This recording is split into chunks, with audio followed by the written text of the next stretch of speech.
안녕하십니까. 이번 시가 법화경 공부는 법사품 하겠습니다. 우리 교재는 170페이지에 그 법사품 이제 시작되는데, 여기 법사라고 하는 말이 일반적으로 우리가 많이 쓰죠.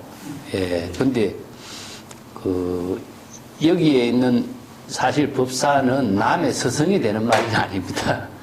보통 우리가 법사님 하면 남의 스승이 되는 것처럼 생각하는데, 남이 스승이 되는 것이 아니라 여법하게 수행하는 그 재불열애의 경지를 법사라고 그러죠. 우리가 종명록 공부할 적에 제1구에서 깨달아 체득하면은 조불의 스승이 되고, 2구에서 깨달아 체득하면 인천의 스승이 되고, 3구에서 깨달아 체득하면은 자구불교라는 이런 말, 임재록에 법문이 나오잖아요. 남의 스승이 되면은 자신이 바른 지혜를 부족하지 못하는 거죠. 이게 조사나 부처의 스승이 되거나 인천의 스승이 된다는 것은 대상 경계가 있어요. 그래서 중생을 위한 스승 한다면은 중생을 대상 경계를 두고 있는 사람은 스승이 될 수 없는 거예요. 자기 본분에 여법한 정법의 스승이 되는 것을 말해요. 이 때문에 우리가 법사님 할 적에는 남의 스승이 아니라 자기 중생을 구제하는 스승. 그런 의미로 우리 바르게 이해해야 되죠.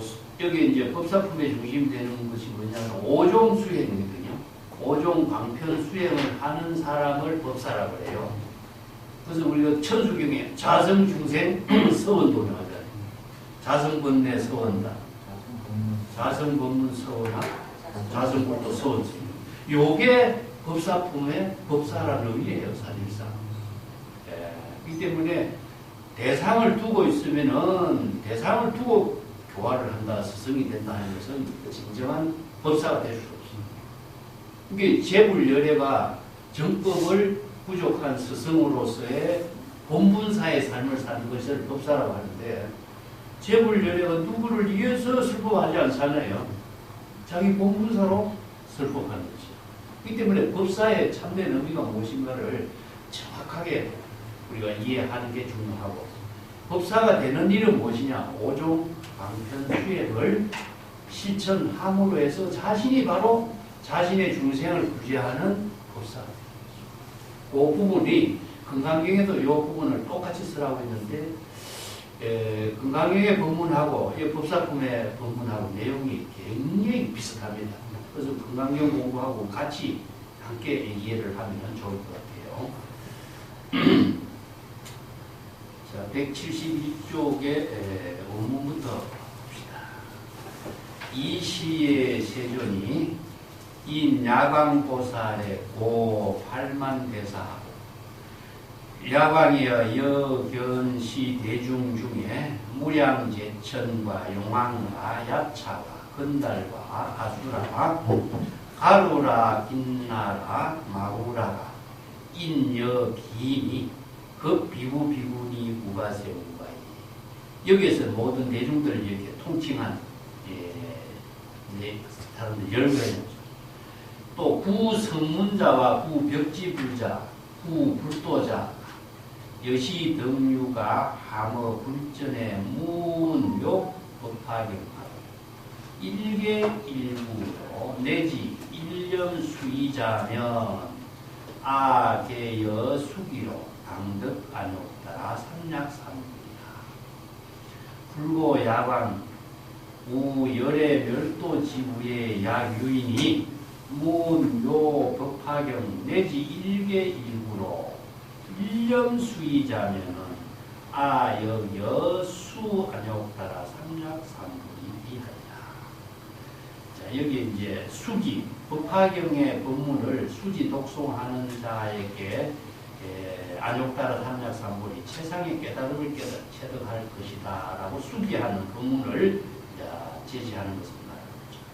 앞에서는 그냥 수기를 했죠. 그런데 여기서는 이제 법화경의 법문을 수지 독송하는 법화 행자에게 수기 법문을 하는 거예요. 것을 이야기하고 있습니다. 근데 여기서 법화경을 공부하는 것이 바로 열애의 경지가 되고 최상의 깨달음을 이루는 경지가 되는 이런 수기 법문을 제시하고 있죠. 자, 이때 세존이 야광보살에게 그리고 8만 대사, 이 8만 대사는 보살입니다. 이 야광보살과 야광보살을 인연으로 해서 8만여 명의 여러 모든 보살들에게 이렇게 설법을 했습니다. 야광보살이여 그대가 이 많은 대중들 가운데 무량 제천, 자, 한량없는 제천상의 모든 대중, 용왕 대중, 야차 대중, 건달과 아수라, 가루라, 김나라, 마우라가 대중, 이런 여러 가지 신들의 종류죠. 그 다음에 인, 여, 비인. 인은 인간계의 사람을 인이라고 하고, 비인은 귀신 쪽이죠. 사람으로서는 아니지만은 그래도 귀신의 대중, 이런 표현이요. 인, 비인. 그 다음에 비구, 비구니, 우바세, 우바이. 이거는 비구, 비구니는 이제 출가한 그 수행자이고, 우바세, 우바이는 제가의 불자들이죠. 여기에 모든 대중들을 여기서 천상의 대중부터 뭐 지옥의 중생들 또 사람 대중, 사람이 아닌 그 귀신의 대중, 출가 대중, 제가 대중, 이게 일체의 모든 대중을 이렇게 통칭한 거죠. 이게 여기에 그때 이 모든 대중들을 그대는 다 보고 있는데, 자, 여기 가운데서도 성문의 경지를 깨달아 체득하고자 수행하는 자, 구성문의 구도자입니다. 벽지불 영각이죠, 그죠? 인연기법, 인연법을 깨달아 체득해서 벽지불의 경지를 깨달아 체득하는 구도자. 아니면 또 불도, 부처의 지혜를 깨달아 체득하고자 구법자. 이게 제불보살의 도를 깨달아 체득하는 수행자, 이런 뜻이죠. 이러한 모든 종류의 중생, 이 등류라고 하는 것은 모든 대중, 수행자, 중생들 통칭합니다. 그들이 모두 부처님 전에 모여서 묘법 연화경 법문 한 개송이라든가 한 구절의 법문을 듣고 이런 뜻입니다. 이게 묘법 연화경 법문 한 개송이나 한 구절 일부의 법문을 청법을 하고 일념으로 수리한다면, 일념이라는 것은 이제 진여 본심이죠. 일념에 찰나의 일념이라도 수기 동참하는 사람이 있다면, 나는 열애는 이런 뜻입니다. 그 사람에게 최상의 깨달음의 경지를 체득할 것이라고 수기를 줄 것이다. 안욕따라 삼약삼불이라는 구상정등 정각이죠. 이것은 뭐 최상의 깨달음의 경지는 궁극적으로 진여 본심의 지혜를 이루는 경지, 절대 평등의 깨달음의 경지, 재불 열애의 깨달음의 경지, 다 안욕따라 삼약삼불. 그리고 부처님이 또 야광보살에게 말하기를 우멸의 멸도지후에, 여기서 열의 멸도지후란 말은요, 열애가 열만한 이후 이런 말로도 이해를 하지만 그런 뜻보다도 열애의 지혜가 소멸한 이후 중생이 되었을 때 이런 뜻입니다. 제가 여러 번 이야기했죠. 우리가 경계 부분에서 항상 열의 멸도지후,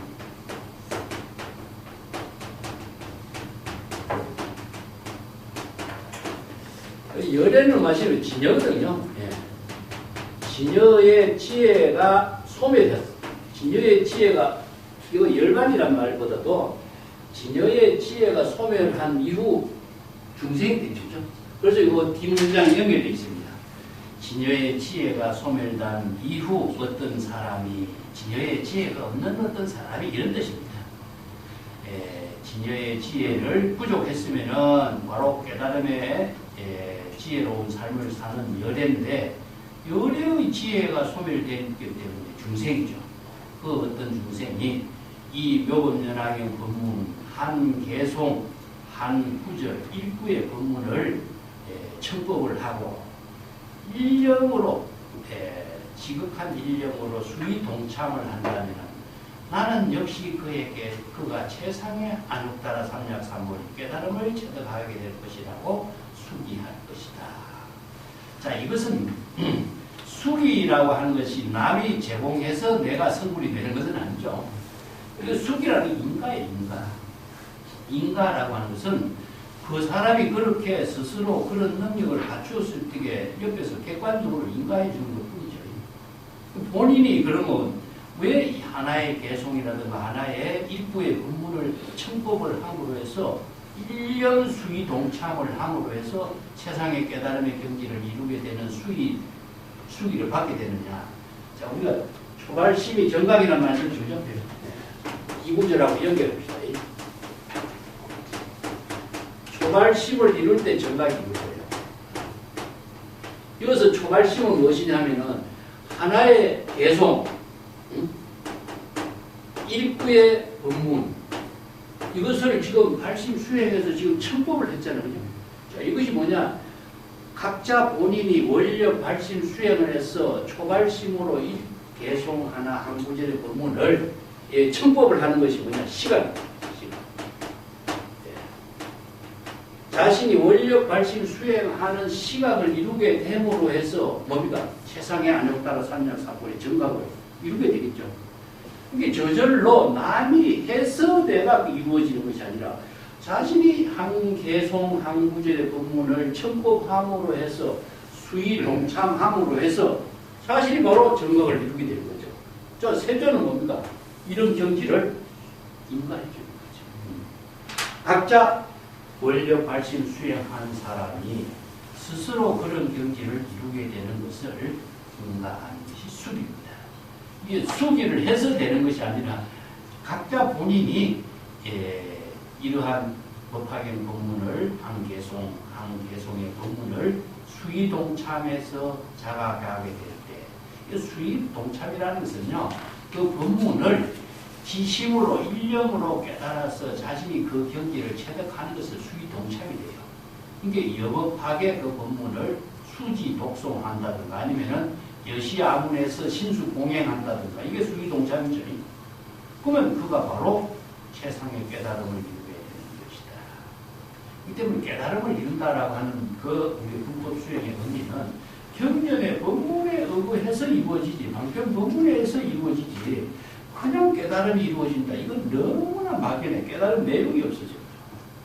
이 환상적인 어떤 깨달음을 추구하고 있는 것은 이건 허망한 일을 추구하는 거예요. 이 때문에 경전의 방편 법문을 통해서 방편의 지혜를 통해서 자신이 진여일심의 지혜가 여법하게 재불여여의 경지를 이루는 안욕따라 삼약 삼보리를 이루는 경지였어요.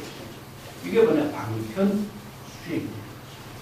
여기서 이제 오종 법사가 이런 경전의 법문을 청법하고 수지 독송하고 방편 수행을 통해서 자신이 바로 법사가 됨과 동시에 최상의 깨달음의 경지를 이루게 되는 그 불법 수행, 그 내용을 지금 법사품에서 지금 설하고 있습니다. 그래서 여기서 한 개송이라든가 하나의 일부의 법문이라든가 이것은 어떤 내용일까? 그러면 경전이 수없이 많은데 그 많은 개송을 하나의 개송이라든가 일부라든가 이 말로서 의미를 두는 것은 무엇이냐? 바로 불법의 예의를 말해요. 한마디로 이제 불법의 현지다. 법화경의 법문을 듣고 법화경의 하나의 개송, 하나의 법문을 통해서 법화경에서 설하고 있는 불법의 대의를 깨달아 체득할 때에 최상의 깨달음을 이루지. 하나의 개송을 우리가 지식으로 익힌다든가 아니면은 기억에서 암송을 익힌다든가 아무리 그렇다고 해서 정각의 지혜를 이루지 못하잖아요. 그렇기 때문에 이 하나의 개송이라든가 일부의 법문이 지니고 있는 내용이 무엇이냐? 법화경의 전 불법의 대의를 깨달아 체득하는 거예요. 그랬을 때 자신이 부처의 지혜를 정각을 이루는 경지가 된다. 이런 말이죠. 그래서 사국이라든가 이런 말로 개송 하나를 사국이라고 하지 않습니다. 예, 불법의 핵심을 사국계로 다 정리했다. 그래서 선생들은 전부 다 일부라고 할 수 있거든요. 그러면 불교의 모든 가르침이 일구의 법문이라고 하는 의미는 무엇이냐? 바로 전 불교를 일구로서 종합했다. 이걸 총지라고 합니다. 총지는 모든 불법의 핵심을 진여 일심의 지혜로 이루는 힘을 체득한 것입니다. 그렇지 않고서는 불법의 대의를 깨닫지 못하고 어떻게 정각을 이루겠어요? 그 172페이지 내가 그 열의 열 후에 대해서는 그 조그마한 글씨로 좀 줄을 달아놨습니다. 열의 멸후나 불멸후, 열의 제세나 불제세 이렇게 대꾸로 쓰는데 열의 제세나 불제세라든가 이런 말을 안 쓰거든요. 그냥 중생이 되었을 때 중생이 발심수행하고 중생이 청법하는 거, 중생이 원력을 세워서 제불의 깨달음을 이루도록 수행하는 것이지 부처가 원력 세우고 부처가 발심하는 건 아니잖아요.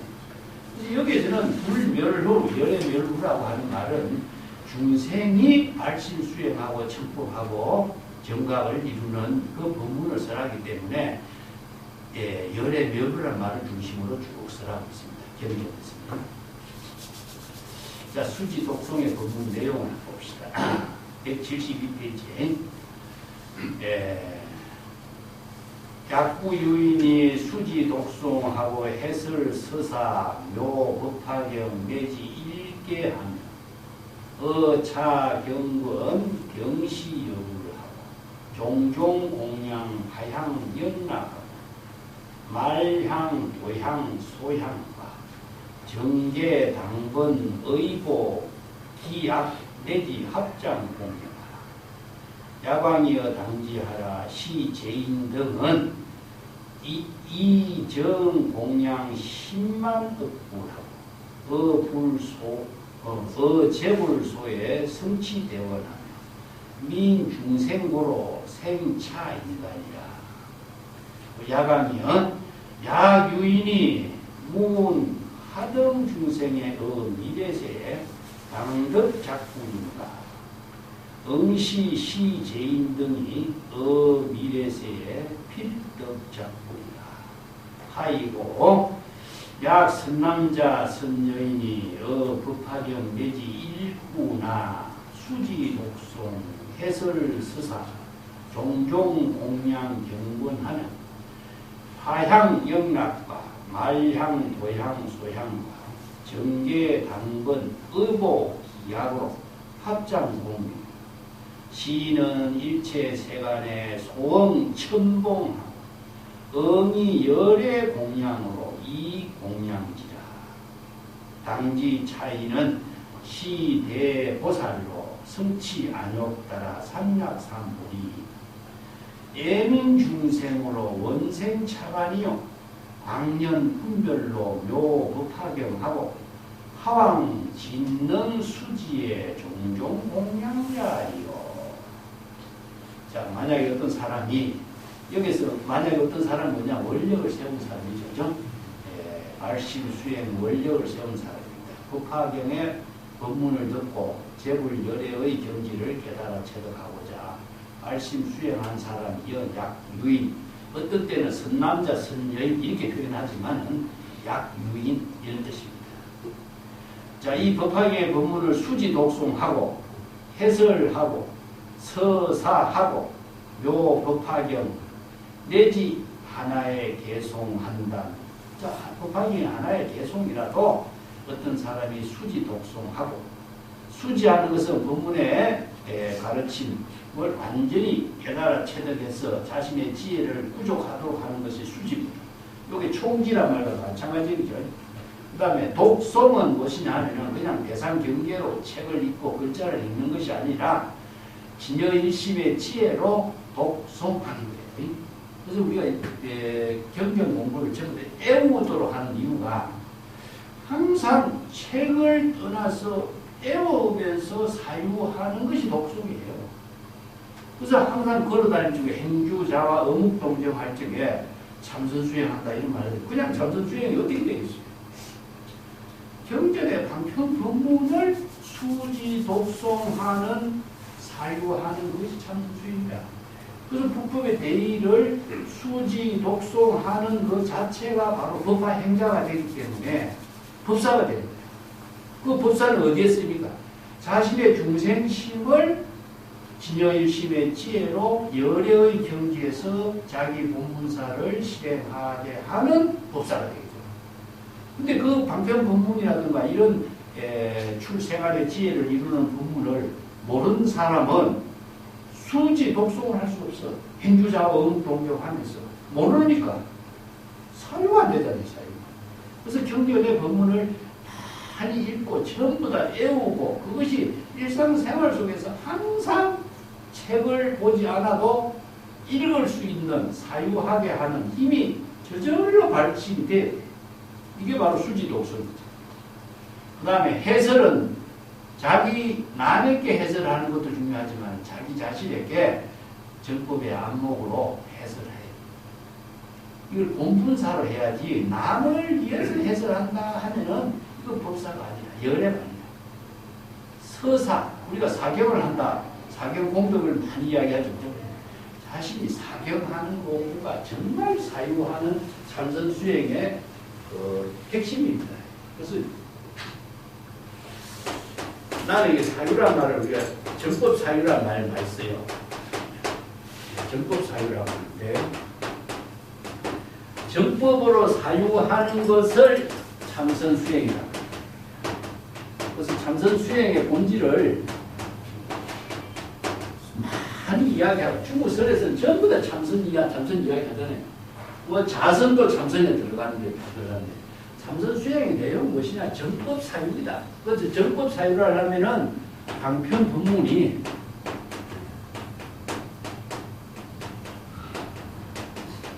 방편 법문을 사유해야 돼요. 그러면 방편의 지혜를 부족하는 수행이 참선 수행이고 방편 법문을 사유할 때에 참선 수행이 되는 것은 무엇이냐? 바로 중생의 모든 망념이 소멸하고 참선 수행이 바로 초발심 정각을 이루는 것인데 이 두 가지가 돼요. 공은 뭡니까? 자의식의 중생심이 다 비워져. 그리고 진여일심의 본문사의 지혜가 작용해요. 여기서 참선 수행하는 이 정법으로 방편법문을 통해서 정법 사유하는 수행을 함으로 해서 중생의 망념은 소멸되고 진여일심이 지혜로 방편법문의 지혜가 자기 진여일심의 본문사로서 되살아나. 그냥 참선 수행한다고 이것이 되겠어요? 참선 수행하고 자신이 중생심을 죽이는 공, 이거 발심입니다. 발심. 자, 이것은 뭡니까? 바로 정각. 그래서 초발심으로 정각을 이루는 것을 참선 수행이라고 했을 때에 중생심이 소멸하는 법은 어떤 법이겠어요? 방편법문을 수지 독성하는 일에 의해서 참 정법으로 사유하는 일에 의해서 중생심은 저절로 소멸하고 진여일심의 지혜로 자기 본분사의 삶은 살아나. 이걸 이제 살인도, 활인도. 그렇죠. 참선 수행 어떻게 돼? 살인도, 활인도. 근데 여기서 지혜가 되살아나게 하는 힘이 참선 수행의 본질이지, 그냥 그 지혜가 정법 사유하는 힘이 없으면 정법으로 본분사의 열애의 지혜로 자기가 삶을 살 수가 없어요. 그래서 참선 수행하는 것을 여기서 법사라, 법사. 남을 위한 법사가 아니라 자기 자신이 자신의 중생심을 소멸하고 자신이 바로 정법의 지혜를 이루는 본분사의 삶을 이루도록 하는. 자, 이것을 만나. 다른 말 한다면은 연애가 되는 거예요. 연애. 자, 이 구절이 이제 법화경에 나와. 그래서 법사는 자신의 중생심을 소멸하고 자신이 진여일심의 지혜로 정법을 이루게 하는 스승을 만들어가는 거예요. 그 보통 우리가 남의 스승이 되는 것 자체가요, 세간에서는 남의 스승이 되는 것은 직업으로 의미되지만 출생안에서는 자신의 스승입니다. 남을 대상으로 두고 있으면은 자신은 교만심이 들어요. 그 법문이 출생안의 법문이죠. 자, 그 부분을 정확하게 우리가 사유를 보겠습니다. 그리고 법학경 공부를 일부 일개송의 법문을 바르게 수지독송한다라고 하는 말은 언어를 기억하는 게 아닙니다. 언어가 방편 법문에서 제시하고 있는 내용이 무엇인가? 여기 정법 사유를 통해서 자신이 참선 수행을 통해서 법화경의 방편 법문이 자신이 지금 본문사의 지혜로 되살아나게 하는 힘을 만들어내는 것이 우리가 법사가 되는 것이지, 지식을 익히고 경전 몇 구절을 애우고 하는 것이 법사가 돼요. 이걸 임재록에서 얼마나 비판했느냐. 녹음기와 같다. 경전의 본문을 내어가지고 다른 사람한테 쭉 전달해주는 이 녹음기와 같은 것은 자신이 그 지혜로운 삶을 살지 못하는 것이다. 이런 부분을 우리가 법사의 의미가 무엇인가, 수지독송의 의미가 무엇인가를 정확하게 건강경에서도 이 문제를 강조해요. 자, 이 부분을 건강경의 본문하고 제가 같이 연결해서 공부하도록 하겠습니다. 자, 여기에 서사, 만약에 어떤 사람이 열의 지혜 없는 사람이에요. 그렇지만은 이제 열의 지혜를 깨달아 체득하고자 말씀 수행한 사람이 여기서 어떤 사람이에요? 이걸 경전에서 선남자, 선여인이라고 해요. 자, 여기서는 선남자, 선여인에 누가 들어갔냐? 비구, 비구니, 우바세, 우바이, 성문에 대해 성문을 구도하는 자, 영광을 구도하는 자, 불도를 구도하는 자, 다 들어가. 어떤 사람 속에 다 들어간 겁니다. 여기에 구도자는 이 안에 다 들어있어. 수지독송, 서사, 해설, 묘법연학, 이 묘법연학역의 한 개송의 법문. 자, 이 하나의 개송이라는 건 뭐냐? 묘법연학역의 불법의 대의를 정리한 법문, 이런 뜻입니다. 자, 이 경건에 존중하는 모습을, 부처님을 존경하는 것처럼 이 경전의 가르침을 존중해요. 이것은 경건은요, 책을 말하는 게 아닙니다. 이 경을 우리가 책이라고 이렇게 보는데, 책이라고, 경전의 법문을 경건이라고 해요. 그래서 이 경전이 소지하는 곳에는 무엇이냐, 제불, 훌륭한 제불이나 훌륭한 제불의 제자가 함께 하는 곳이 이렇게 이야기해요. 뭐 책이 있는 것은 물건이 있는데 제불이 제자가 있습니까? 법장이에요. 이게 하나의 법장이라는 뜻입니다. 법장. 그런데 여기서 이제 정법으로서 법장을 경건이다. 자, 정법의 모든 가르침이 이 경건, 법화경이라는 경책의 경건이 되고 법화경의 법문이고 법화경의 법장이 이 안에 다 있는 거죠. 단순히 대상으로 보이는 책을 말하는 경건이라고 하지 않습니다. 아유일경경, 불인지무선, 유명한 개성 내가 써놨죠. 한경의 그 법문의 뜻인데,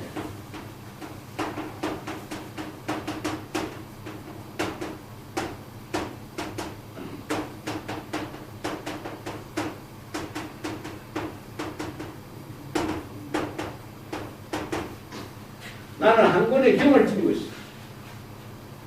근데 이 한 권의 경은 종이라든가 먹으로 이루어진 것이 아니야. 뭡니까? 일심경이다. 그 일심경을 이루는 것이 뭐냐? 법장이죠. 법장.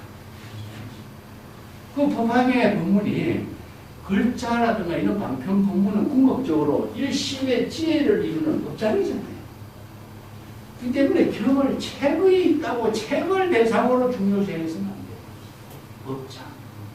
그 법화경의 법문을 아주 깨달아 체득하고 법화경의 법문을 법장으로서 지혜를 갖추는 것. 이것을 마치 뭐와 같이 보냐? 부처와 같이 존경하고 여기 여불이나 부처님과 부처와 같이. 이 부처는 뭐니까 바로 최상의 열의 10%를 부족하는 경지가 부처거든요. 종종 공양. 그렇기 때문에 다양한 공양을 올려야 된다. 여기서 10종 공양이 이제 정리가 된 것이 이게 뭐냐? 야, 꽃이라든가 향이라든가 영락, 구슬. 자, 여기서 말향, 도향, 바르는 가루향, 바르는 향, 태우는 향, 정계, 당번. 이거는 뭡니까? 깃발 같은 거죠. 장식, 의복, 기악, 춤이라든가 악기, 음악. 이게 10가지죠. 그죠? 이게 종종 공양이 요 10가지로 정리된 건데, 이게 10종 공양이에요. 그래서 여러 가지 다양한 공양을 보이고, 합장으로 공경을 하지. 합장 공경하는 것 자체는 그 대상을 공경하는 게, 우리가 합장을 한다 할지라도 부처님을 대상으로 합장하는 것이 아니라 내가 제불의 경지를 이루는 것이 합장이잖아요. 우리가 손을 두 개의 차별상으로 이야기하는데, 손이 하나로 모이지만 뭐가 되니까 한 손이 연꽃이 되잖아요. 그러면 자신이 분별심으로 작용하는 중생심에서 자신이 열애의 경지를 스스로 이루는 하나의 모습이 뭐냐? 합장이다. 그래서 남에게 보이는 합장이 아니라 자기 자신이 제불 열애의 지혜를 이루는 합장이다. 우리가 합장 공부. 보통 우리가 처음부터 대상을 두고 이야기하는 것이 이 불교에서 잘못 이해하는 것이다. 자기 자신이 제불 열애의 경지를 이루게 되고 자기 제불의 경지를 공경하고 대상의 부처를 공경하는 것이 아니라 자기 우리가 뭐 제불의 부처님께 공양을 한다면 자기가 어떻게 공양하겠어요? 자신이 부처의 지혜를 부족하지 않고서는 공양이 안 되잖아. 그러면 자신이 부처가 되려면 어떻게? 자신이 바로 부처의 지혜를 부족하는 제불의 경지가 되어야 되겠죠. 그렇기 때문에 이렇게 합장 공경, 그걸 대상을 두고 하는 것이 아니라 자신이 제불 열애의 경지를 이루는 것이 바로 제불 열애에게 공양 올리는 겁니다. 이 공양이라는 말도 유마경에 법공양이라는 유명한 말이 있는데, 여기서 정법 사유를 통해서 참선 수행을 통해서 자신이 열애의 경지가 되었을 때 열애의 법공양을 스스로 올릴 수 있는 능력이 되지. 우리가 물건을 갖고 공양을 아무리 한다면 대상의 물건에 대해서 분별하는 사고에서 벗어날 수 없어요. 근데 정법으로 열애의 지혜를 부족했을 때 법공양이 되는 거죠. 이런 부분들을 이제 수지, 독송, 공양 올리는 것 같이 이제 야방이여 당시야 잘 알아야 한다. 그래서 이런 법문을 하는 의미가 자, 정법을 다르게 알아야 법사가 되는 경지를 제시하고 있어요. 이 모든 사람들 이미 10만억 부처님의 처소에서 제불께 공양을 법공양을 올린 사람이다. 이런 사람들이 그냥 이렇게 이런 인연으로 이루어진 것이 아니다. 이것은 아주 과거 오랫동안 10만억 제불을 법공양을 올린 인연으로 해서 즉 제불의 처소에서 큰 원력을 성취한 사람이며 이런 뜻입니다. 이 원력은 제불의 원력이죠. 원력이라는 것도 어떤 대상을 두고 있는 원력이 아니라 각자 제불의 원력, 본원력을 보려고 한 거예요. 내가 가끔 이제 자주 하는 것은 불교인들이 원력하고 목적, 원력을 성취한다, 목적을 성취한다 하면 어떻게 돼? 원력을 성취한다는 것은 본원력이에요. 그 제불의 본원력이야. 일체 중생이 모두 구족하고 있는 제불의 본원력은 우리 불성에는 일체 제불의 본원력이 본래 부족되어 있어. 이거 무엇이냐 하면은 불안한 사람이 평안으로서 이루고자 하는 힘, 불편한 사람이 불편한 것에서 벗어나려고 하는 힘, 불안해서 벗어나려고 하는 힘, 이게 뭐냐? 제불의 본원력, 그 본래로 되돌아야 하는 본래 면목을 회복하고자 하는 힘이 바로 본원력이에요. 근데 우리가 이제 중생으로 살고 있지만은 중생으로 사는 것이 비정상이잖아요. 그죠? 비본래라. 그래서 이제 우리 우리는 각자 재물의 본래 면목으로 되돌아가려고 하는 원력의 힘을 본래 지니고 있어. 근데 이 발심을 하지 않기 때문에 이 본원력이 발휘가 되지 않아.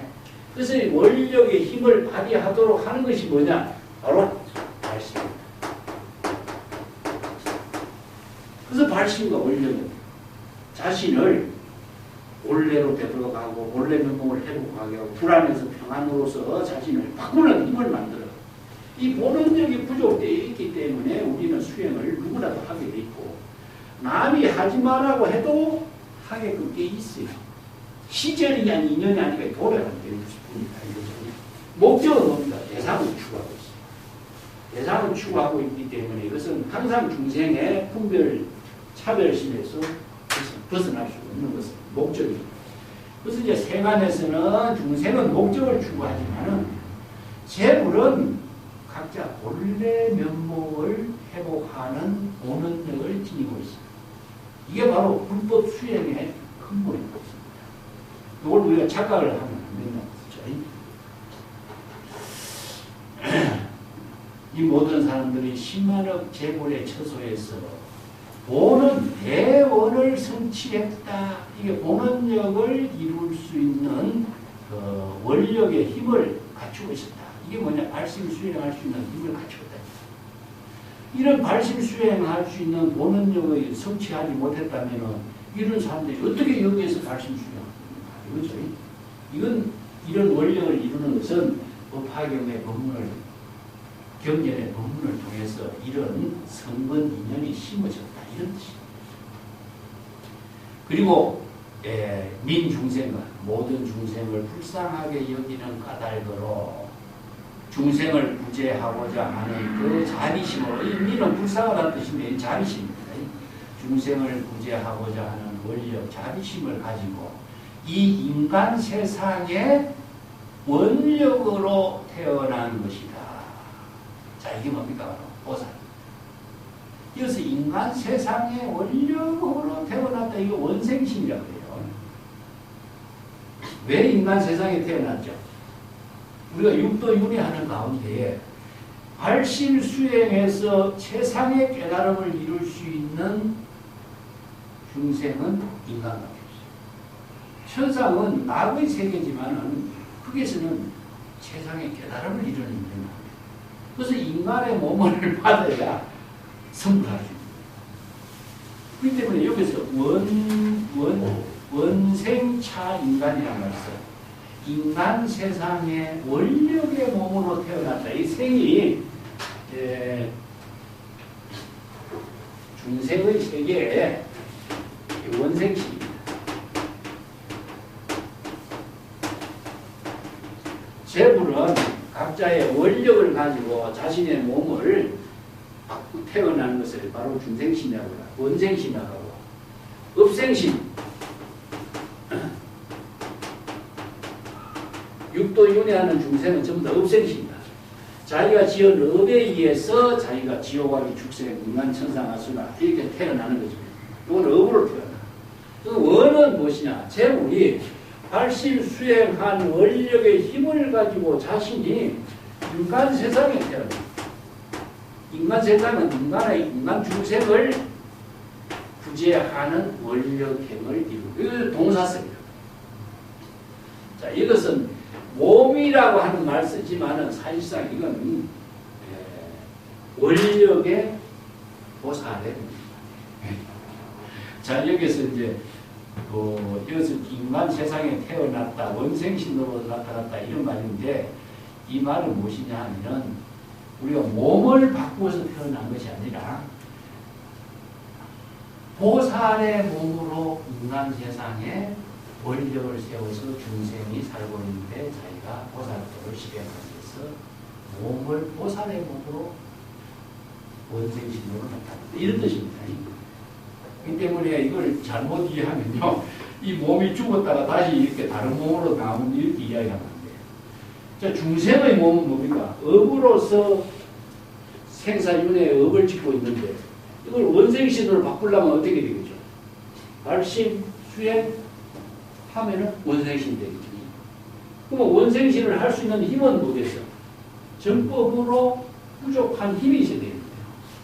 그렇기 때문에 정법을 부족한 힘이 있는 보살, 제불은 중생의 몸을 보살의 몸으로 바꾸어서 인간 세상의 중생의 몸과 동사섭을 할 수 있는 그 보살도를 실천하는 몸으로 바꾸는 거예요. 이런 뜻이에요. 우리가 경전에 수없이 많은 보살이 등장하고 있죠. 이 보살들은 전부 원생신입니다.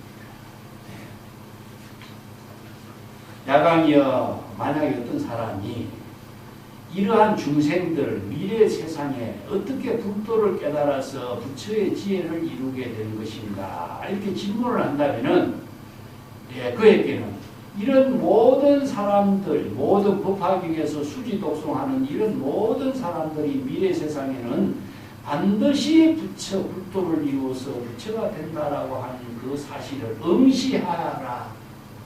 반드시 여법하게 제시해서 설법을 하도록 하라. 이게 법화경의 법문을 수지독송하면 반드시 제불의 경지를 이루게 될 것이다 라고 여러분들이 그대로 잘 계시하라. 이 응시라고 하는 것은 계시하는 거죠. 어떻게 모든 중생들이 미래 세상에 불도를 깨달아서 부처가 됩니까? 이런 질문을 한다면, 자, 법화경의 법문을 수지 독송하는 사람, 이런 사람들은 미래 세상에 반드시 불도를 이루고 부처가 된다라고 하는 사실을 잘 반드시 계시해서 알 수 있도록 해라. 이런 법문입니다. 왜냐? 만약에 선남자 선녀인이 이것은 구도자인데 어떤 사람이나 선남자 선녀인의 차이는 선남자 선녀인은 구도 발심한 사람이면 이런 뜻입니다. 법화경의 한 구절이라도 수지 독송하고 또 해설하고 서사, 사경을 하기도 하고 또 여러 가지 이 경건의 법문을 다양한 여러 가지 10종 공양을 올리기도 하고 또 꽃이라든가 향이라든가 영락이라든가 말향, 바르는 향, 태우는 향 아니면은 깃발이라든가 우산이라든가 또 당번 여러 가지 이제 장엄한 것이죠. 의복이라든가 또 춤이라든가 음악이라든가 이런 것으로 공양을 하기도 하고 합장해서 공경하기도 하는 사람. 이 사람은 일체 세간에서 반드시 천봉, 공경, 천봉이라는 것은 공경하고 받들어 모시게 될 것이다. 이런 뜻입니다. 마치 뭐와 같으냐. 열애를 공양하는 것처럼 그 법화경을 수지 독송하는 사람, 선남자, 선녀인을 법공양으로 하게 될 것이다. 자, 이렇게 일체 세간에서 공경하고 열애를 공양한 것처럼 반드시 법화경을 수지 독송하는 선남자, 그 선녀인을 공양하게 될 것이다. 왜 그럴까요? 열애를 공양한 것처럼. 선남자, 선녀인이 바로 열애가 됐죠. 선남자, 선녀인이 발심 수행해서 법화경의 법문을 수지 독송하면 그거 바로 열애가 된 거예요. 그렇기 때문에 똑같은 열애의 경지에서 열애가 법공양을 하는 것과 같은 공양을 올리게 된 겁니다. 자, 아까 여기 좀 초발심으로 정각을 이루면은 바로 열애가 되고 재물 경제가 되는 거죠. 선남자, 선녀인이 발심 수행하면 바로 열애가 돼요. 금강경에도 나오잖아요. 그죠? 네. 금강경의 그 법문하고 이 법문들하고 너무나 같기 때문에 내가 금강경에 보면은 수보지야 당내 미래 세상에 이런 뜻이죠. 만약에 선남자 선녀인 어떤 선남자 선녀인 말씀 수행한 사람이 이 금강경의 법문을 스스로 수지 독송한다면은 그는 곧 열애가 된다. 이 저기열이라는 말 나오죠. 우리 주의에 안 쓰는 말. 참선 수행을 합자 여기서 이제 봅시다. 우리가 여기 사국의 법문을 수지 독송하는 거 바로 그 자체가 열애가 됩니다. 저기 열애 이렇게 써요.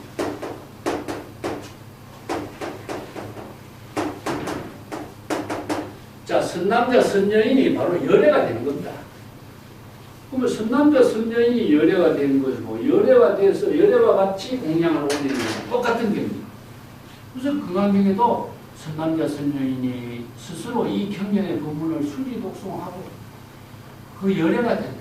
그가 바로 수지독송하면은 열애가, 발심 수행하면은 곧 열애가 되죠. 경각을 이루는 겁니다. 그 열애가 되는 것입니까? 방편 법문을 전법 사유로서 사유하는 내용이 뭡니까? 수지, 독송, 해설, 서사. 사유 내용에 그렇다든가요. 자신이 바로 전법의 지혜와 하나가 된 경지가 되었을 때에 바로 열애가 되는 거죠. 대상으로 만약에 이 경전을 베껴 쓰고 읽고 사유한다면 열애가 안 돼요. 수지라고 하는 말이에요. 수지. 법화경의 법문은 완전히 자기 자신의 지혜로 깨달아 체득한 힘을 갖추게 됐을 때 열애예요. 이게 여기에 언어나 문자나 언설상이라든가 경전의 명칭이라든가 경전의 법문의 내용을 의식의 대상 경계에서 완전히 소멸됐을 때 이거 10년상 우리 기시는 공부에 나왔죠. 언설상, 명자상, 10년상이 소멸되어야 자신이 열애가 되는 거죠. 만약 경전에 언어가 남아있다든가 명칭이 남아있다든가 경전에 언어는 문자나 글자가 의식의 대상 경계로 남아있다면 자기 열애가 안 돼요. 중생이 되지. 그래서 이 핵심은 무엇이냐? 경전의 법문을 수지하는 힘이 있습니다. 수지하는. 자, 여기서 경전의 법문을 청법하는 것을 또 신수 봉행하는 것이 전부 다 수예요. 지는 뭐죠? 진여일심의 지혜로서 완전히 갖춘 거죠. 열애의 지혜로서 완전히 자기의 지혜를 법문을 자신의 지혜로 갖추게 된 것을 시작. 이걸 이제 아까 얘기했잖아요. 총지. 우리가 다라니 하면 총지죠, 그죠? 다라니. 경전의 모든 법문을 자신의 지혜로 완전히 부족하도록 만드는 거예요. 그 총지. 우리가 사찰에 주지할 때도 법을 지니는 주지. 주지한다, 법지한다든가, 행지한다든가. 전부 다 이 지라고 하는 말은 그냥 가지고 있는 것이 아니라 열애의 지혜를 부족한 힘을 갖게 되는 거예요. 그러면 자기가 경전의 방편 법문이 자 열애가 되려면은 언어가 소멸돼요. 언어 문자가 없으지. 또 경전이라고 하는 명칭도 없어요. 명칭도 없어요. 이게 언어나 문자나 이런 것이 대상으로 없어지. 그렇다면 수지의 의미는 무엇이냐? 언어나 경전의 명칭이나 대상이 없어졌을 때에 경전의 모든 부분이 열애의 지혜로, 자신이 열애의 지혜로, 자신이 열애가 되고 자신이 바로 지혜를 부려면 열애라는 것은 뭐냐? 다른 말로 한다면 진여 일심의 지혜. 이제 열애가 따로 있는 게 아니라 자신의 진여 일심이 지혜로 여급한 지혜를 이루는 힘이 바로 열애니까 그런 경지가 되는 것이 뭐냐? 경전의 법문의 자신의 진여 일심의 지혜를 이루어서 지금 여기 자기의 본분사를 열애의 삶으로 이루는 힘을 갖추게 되는 힘이 여기 있는 거예요. 수지. 자, 경전의 방편 본문은 재불 열애가 일체 중생들에게 모두 열애의 지혜를 깨달아 체득하도록 방편 본문을 설해놨어. 이게 계시한 건데 내가 수지 독송하고 발심 수행하고 깨달아 체득한 힘으로 내가 열애가 되니까 이게 재불 열애나 내가 열애가 되는 것이나 삼세 열애가 똑같이 평등성을 이룰 수 있어요. 그 이루는 힘이 무엇이냐? 바로 법이라는 거예요. 법. 정법, 법이라는 거예요. 그래서 불교의 법은 방편 법문을 통해서 삼세 재불, 과거, 현재, 미래의 모든 재불이 똑같은 경지를 이루게 하는 힘이 평등으로 이루어지게는 힘을 나오고 이게 뭐냐? 안욕다라산나상. 이게 무상, 정등, 정각. 금강경에서 보면 이 법은 평등해서 무유고하다 이만 나오죠. 이 평등법이라는 것이 궁극적으로 어떤 법이냐? 여래의 지혜를 이루는 진여일심의 지혜를 이루는 힘이 평등입니다. 그래서 과거 모든 재물도 진여일심의 지혜로 이루었고 나도 진여일심의 지혜로 이뤘을 때에 과거의 재물과 내 여래의 지혜가 조금 더 다름이 없어요. 이게 바로 이제 평등법으로 이루어진 거죠. 그래서 이 금강의 구절 선남자 선여인이 이 경전의 법문을 수지 독송한다면 그는 곧 열애가 된다. 열애가 되면 어떻게 되죠? 부처의 지혜, 불지경이 생겨요. 부처의 지혜를 갖추게 되니까 이 사람, 자 선남자 선여인 모든 자신의 마음속에 일어나는 번뇌망령을 여법하게 알고 여실하게 볼 수가 있습니다. 실지실견이 생깁니다. 자신이 중생심의 번뇌망령을 여법하게 알고 판단하는 힘이 있으니까 자신이 중생심으로 이루어지는 힘을 부처의 지혜로 바꿀 수가 있죠. 이게 바로 열애 선호년 제보사, 선유촉 제보. 자신이 열애가 되어서 자신의 마음속에 중생의 모든 번뇌망령을 전부 다 소멸시키게 하는 힘이 선호념이 됩니다. 그러니까 바로 열애가 부처의 지혜를 가지고 일체 무량무변의 공덕을 성취하도록 이루게 합니다. 이 금강의 구절이야. 그럼 자신이 열애의 지혜를 갖춘다 하는 것은 바로 불지경이 부족되니까 자신의 마음속에 일어나는 번뇌망, 번뇌망, 자선중생 서원, 자선번뇌 서원, 자선번문 서원, 자선불도 서원이 이루어지는 거죠. 그래서 자신이 열애가 되기 때문에 자신의 마음속에 번뇌망념의 중생심을 자신이 열애의 지혜로 제도하게 되고 자신이 열애의 지혜로 생사윤회에 타락하지 않도록 보호해줍니다. 많이 누가 보호해주겠어? 이 금강경의 열애 선호념이란 말이야. 열애의 지혜, 실지실견해서 무량무변의 공덕을 이루게 하는 힘이 무엇이냐? 바로 자신이 열애의 지혜를 부족하니까 공덕행을 이루게 하는 삶이, 재불의 원력의 삶이 본분사로 이루어집니다.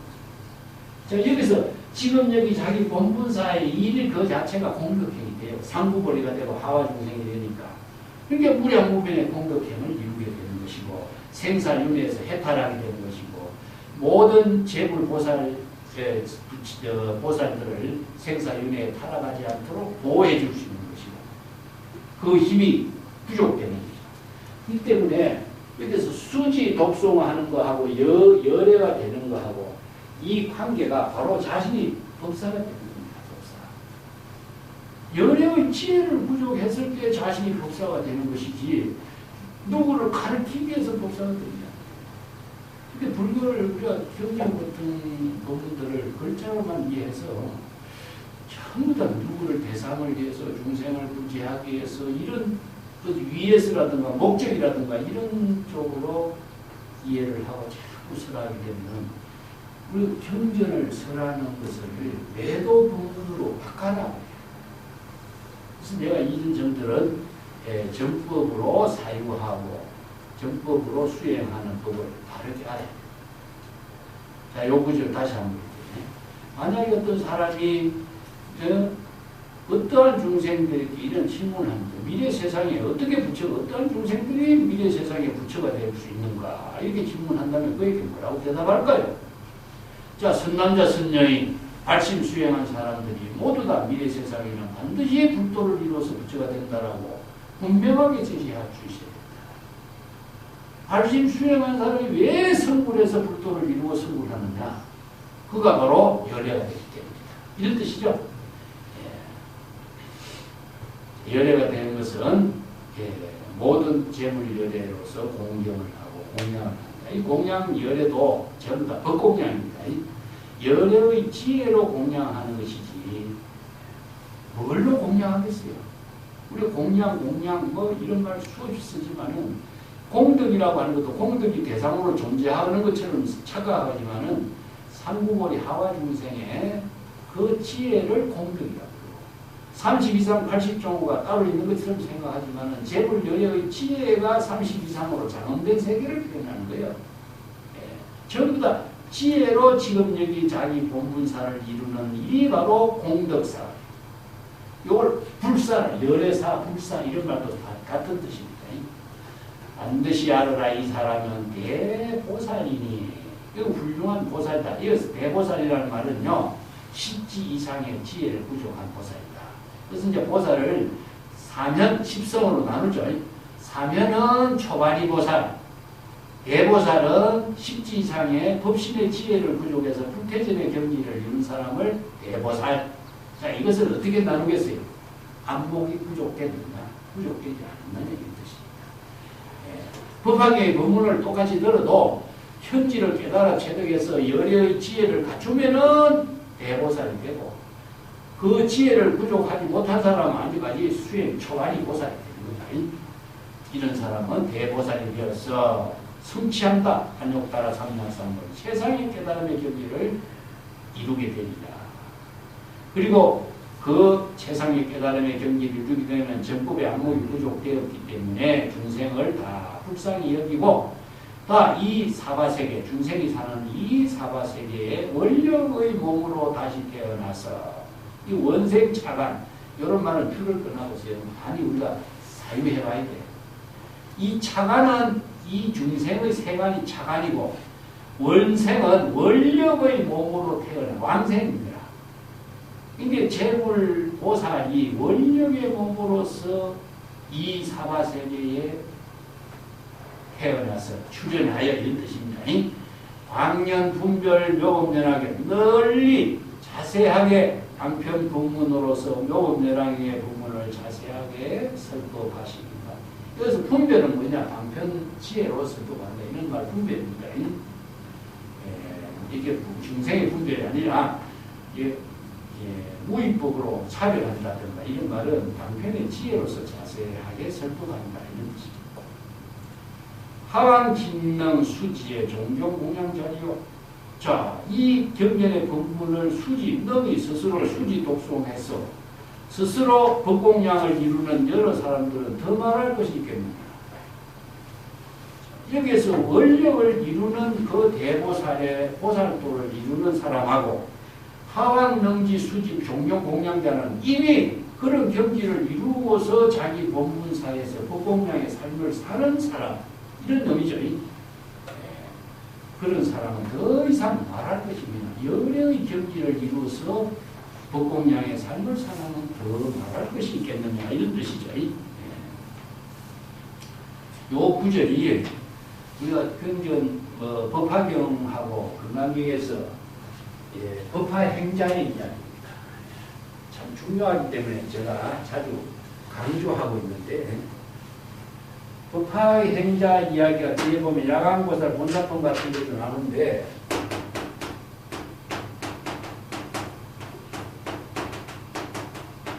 법화경은 자, 여기서 법사품이라고 했지만 이 법사는 법화 행자가 되는 거예요. 법화의 업문을 구체적으로 실천하는 사람을 법화 행자라고 해요. 그래서 법화 행자하고 법사는 5종 방편 수행을 하는 사람. 5가지. 여기서 5종 방편 수행이 뒤에도 나옵니다만 서사, 수지, 독송. 이게 바로 5종 방편 수행을 하고 해서 법화 행자가 되고 법사가 될 수 있고, 또 그 지혜를 재물열의 원력행을 이루는 그런 수행자가 되는 것을 법화경에서 합니다. 근데 이걸 이제 금강경하고 법화경에서 이 법화행자 5종 방편 수행을 공덕입니다. 재물의 지혜를 부족하는 공덕. 그래서 이제 법화경을 우리가 사경을 많이 하죠. 금강경 사경하고 법화경 사경을 제일 많이 하는 의미가 이 5종 방편 수행의 이 법문 때문에 그래요. 이 공덕을 이루는 경이다.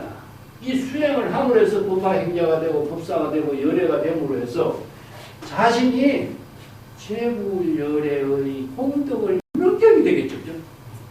공덕을 이루는 경우로서 그래서 복화경하고 건강경, 사경을 제일 많이 합니다. 자, 이것은 아까도 얘기했지만은 정법 사유가 돼야 되겠죠. 그죠? 정법 사유. 정법 사유를 통해서 법사가 되고 법화행자가 돼야지 글자를 단순히 많이 베끼고 쓰고 해설하고 한다고 법화행자가 됩니다. 네, 지혜와 자비를 이루는 힘을 공덕으로 만드는 것이 이제 법화 공덕입니다. 그래서 사경 공부도 우리가 사유하면서 사경하라. 그래서 사경의 가장 큰 힘은 무엇이냐? 사유하게 하는 시각이와 사유하게 하는 힘이 가장 많아요. 그래서 사유를 하면서 사경. 나는 뭐 카드를 많이 쓰라 하는 게 있는데 좋은 구절은 전부 다 써요. 그걸 한 번, 두 번 쓰는 것이 아니라 수십 번 쓰면서 사유하고 쓰면서 읽고 그러면서 그 법화경의 법문이 자신의 지혜로서 저절로 만들어지도록 하는 계기가 되도록 하는 거죠. 앉아서 그냥 참선하는 것보다도 방편 수행을 하는 참선 공부를 해야 어록도 마찬가지입니다. 선성들의 유명한 법문들은 그냥 이해하기 어려워요. 출생안의 지혜이기 때문에. 그래서 정법 사유를 하지 않고서는 절대 참선 수행을 할 수 없어요. 그래서 경전도 법문도 마찬가지입니다. 그래서 정법 사유를 통해서 불법의 대의를 깨달아 체득하고 재불열애의 경지를 이루게 하는 수행을 하는 것을 이제 이게 오종 방편 수행, 이걸 법화 행자. 법화의 의미는 뭐죠? 연꽃이 진흙탕에 피지만은 진흙탕에 묻지 않죠. 이게 법화라. 근데 우리가 사바세계에 살고 있지만은 사바세계 중생의 차별, 오탕, 악세에 타락하지 않고 정법으로 예법하게 공덕행을 이루는 수행자가 되는 삶을 이루는 게 출생안의 지혜잖아요. 법화행자는 출생안의 공덕을 이루는 수행자가 넘이에요. 그래서 수행이라는 것은 처음부터 끝까지 항상 수행자지 수행을 끝난 상태는 없습니다. 우리가 수행을 끝마치고 뭐 부처를 이루었다. 이것은 차별세계에 떨어진 중생밖에 없어요. 수행 그 자체 속에 모든 재물의 공덕이 다 부족됐기 때문에 그래서 끊임없는 수행자의 삶이 우리 본분사가 됩니다.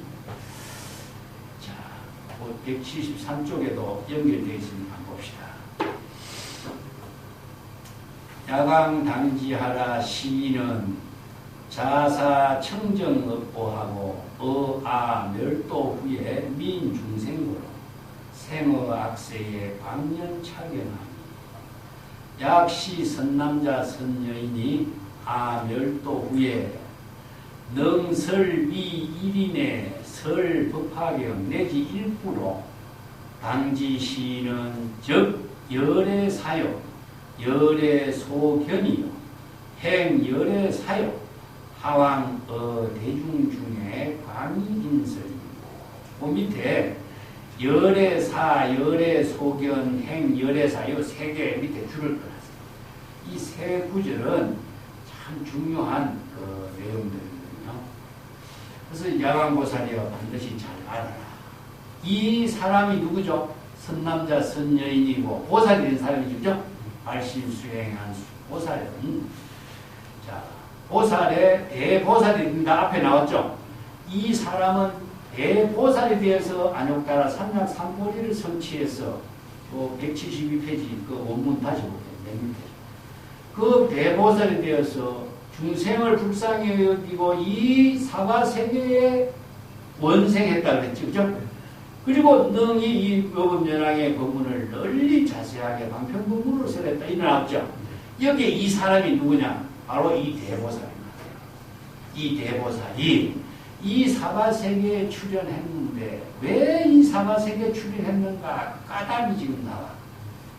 그 야광이여 반드시 잘 알아라. 이 사람은 이 대보살은 스스로 청정업보를 버리고 청정업보라는 말이 무엇이냐면요. 대보살은 자, 우리가 법장비부가 원력을 세워가지고 48 원력을 성취하면 뭐가 됩니까? 아미타불이 되잖아요. 아미타불이 되면 어떻게 되겠죠? 정토를 건립하잖아. 서방 극락 정토를 건립해서 아미타 불국토를 건립하는 일이 있잖아요. 그죠? 근데 이 대보살은 법장비부와 같이 아미타 불국토를 건립하지 않고 이런 뜻입니다. 이 청정업보라는 게 뭐겠어요? 바로 극락 정토를 이루는 청정한 세계의 그 정토를 이루는 세계의 과거를 버리고 스스로 버리는 거예요. 자기가 그런 그 정토의 세계를 건립하는 목적을 갖지 않고 이런 것이죠. 그럼 이 보살은 뭘 하죠? 이타행을 하죠. 이타행을 하기 위해서 이 사바세계, 인간의 세계에 원생으로 출현했잖아요. 이게 얼마나 재물보살의 원력행위야. 이게 바로 동사설이라고 해요. 자, 바로 이게 불교의 근본 정신이야. 법화행자가 수행을 하는 의미가 자신이 부처의 경지를 이루는 것을 목적으로 한다면 이런 일이 안 되겠죠. 그래서 아까도 얘기했죠. 법화는 사바세계의 오타각세의 진흙탕의 연꽃을 피우면서도 연꽃이 진흙탕에 물들지 않는 것이 법화행자라. 다시 법화행자는 어디로 가겠어요? 중생이 사는 사바세계가. 자신이 숭고한 꽃을 이루는 정토를 만드는 것을 본분으로 삼지 않고 다시 중생의 세계로 다시 되돌아와. 그래서 인간 세상의 원력행을 통해서 원생으로 다시 태어나 보살도의 삶을 이루는 삶을 본분으로 삼아. 이게 바로 청정업보를 버리고 스스로 청정업보를 버린다.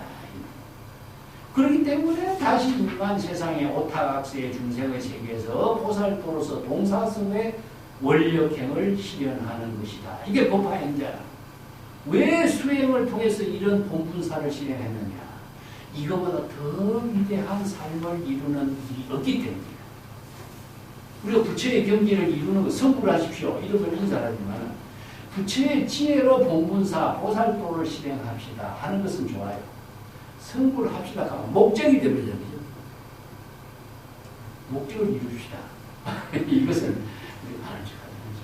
이 구절을 우리가 참 명심해 봐야 돼요. 이 법화경의 본문이 스스로 청정업보를 떨쳐버려요. 자, 이게 바로 동사설이에요. 동사설. 보살이 중생과 똑같은 관계에서 똑같이 행동하면서 똑같이 득도를 써. 이걸 이제 중국 선생들은 노자에서 하는 말 빌려가지고 화강동진이라고. 자기가 아무리 훌륭한 지혜 광명을 지니고 있어도 지혜 광명을 죽여. 화라고 하는 것은 누구를 들이다 죽인다는 뜻입니다. 자기가 잘난 척하고 막 이렇게 떨치는 것이 있으면 어떻게 되겠죠? 아상인상에 떨어지겠죠. 이게 아상인상을 죽이는 게 화강이다. 그러면 동지는 뭐죠? 티끌 세상의 중생들과 똑같은 신분으로 삶을 살면서 자기가 보살도를 실천한다. 이런 뜻이 중국 선생들의 본문이라. 왜 화강동지에 말씀드리냐면 노자가 중국 사람들이 노자를 또 대단하게 도인으로 표현한 이유가 공자는 성인이라고 표현했지만 노자는 도인이라고 표현한 이유가 노자는요 큰 위대한 힘, 힘을 능력을 지니고 있지만 드러내지 않고 은거했다. 대언이라고. 그래서 이제 노자를 보고 대언소원이라는 말도 뒤에 사람이 해주게. 정은 벼슬로서 자신의 삶을 살았죠. 이게 바로 자신이 산중에 가서 이렇게 사는 것이 아니라 벼슬을 하면서도 자신의 도를 감추고 자신의 덕을 감추고 일체의 모든 사람들과 함께 도를 나누는 삶을 실행한 사람입니다. 그래서 이제 요 말을 이제 불교에서는 대언은 보살은 중생과 함께 하는 것이 대언, 은거고 소원은 산중에 숲속에서 숨어 사는 것을 소원이다. 이렇게 돼요. 그러면 대성보살은 대언이고 소성은 소원이다. 이런 뜻이죠. 이런 사상이 법화의 정신입니다. 그래서 이 구절은 굉장히 이 사람, 이 대보살은 스스로 청정업보를 벌인다. 그리고 중생들과 함께 동사섭을 하는 것이다. 자, 이걸 우리가 열반경에도 이런 말 있죠. 감이 덕도 선도다. 알죠?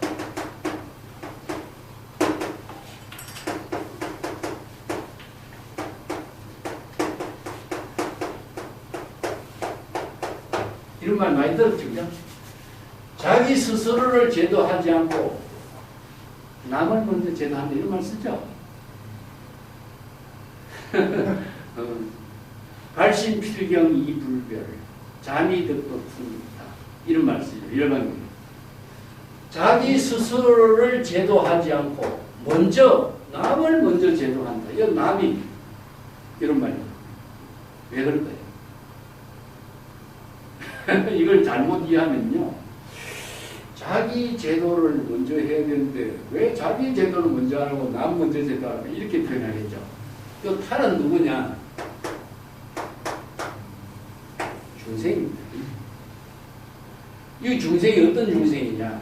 대상의 중생이냐. 이건 자아는 뭐냐? 자아의식을 텅 비우고 자아의식을 제도하지 않는다는 것은 자아의식을 갖지 않고 보살도의 삶을 바로 자신의 망념을 제어한다.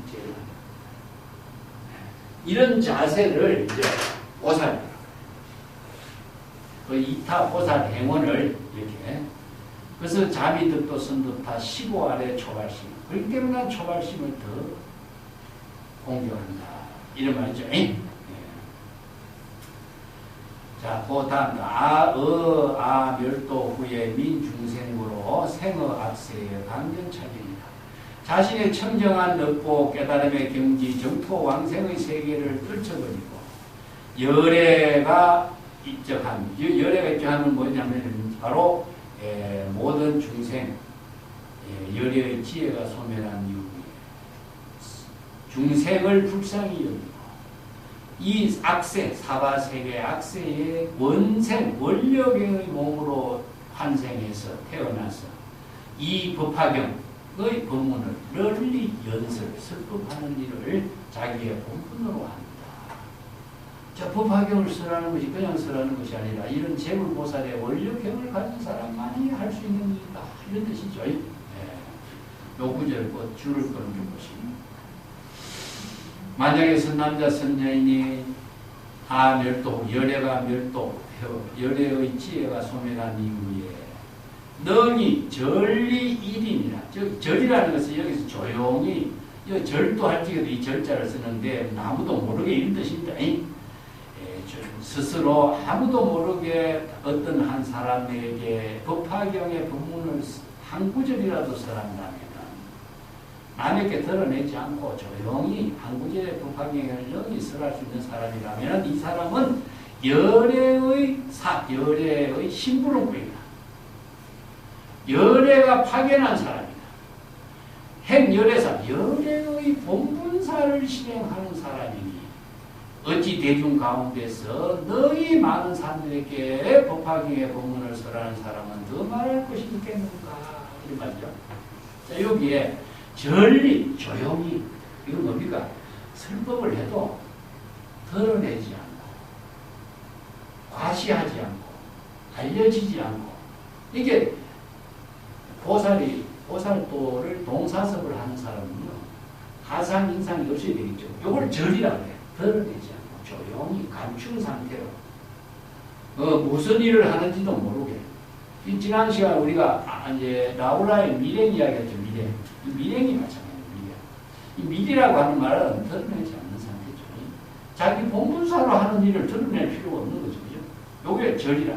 그래서 조용히 다른 사람에게 어떤 한 사람에게 법화경의 법문 한 구절이라도 설법을 할 수 있는 사람이라면 이 사람은 열애의 심부름꾼이다. 열애의 지혜로서 그러한 일을 하는 사람이다. 이런 뜻이죠. 그럼 열애는 누구죠? 진여일심의 지혜로 자기 본분사로서 심부름처럼 이런 일을 하는 사람이다. 남이 시켜서 하는 게 아니죠. 이걸 이제 글자를 연애가 시킨 심부름꾼으로 이런 일을 한다. 이렇게 이해하면 안 됩니다. 자신이 연애의 지혜로, 진여의 힘의 지혜로 자신의 본분사, 시적인연에 일로서 시적인연에 맞춰서 이런 역할을 하기도 하고, 또 소견, 연애가 파견한 바다, 연애가 파견해서 그 사람에게 설법한 것처럼 이렇게 하는 것처럼 그런 사람이고, 또 행열애사, 열애사는 무엇이냐? 열애의 본분사, 불사입니다. 이걸 우리가 지난번에 불사란 말 내가 했죠? 응? 불사, 열애사, 본분사입니다. 본분사.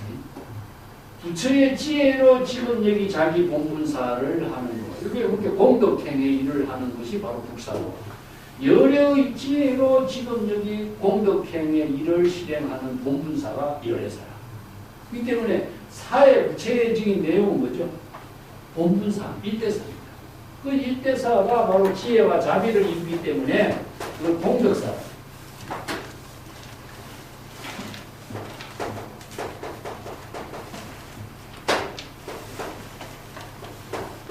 공덕행을 실천하는 일.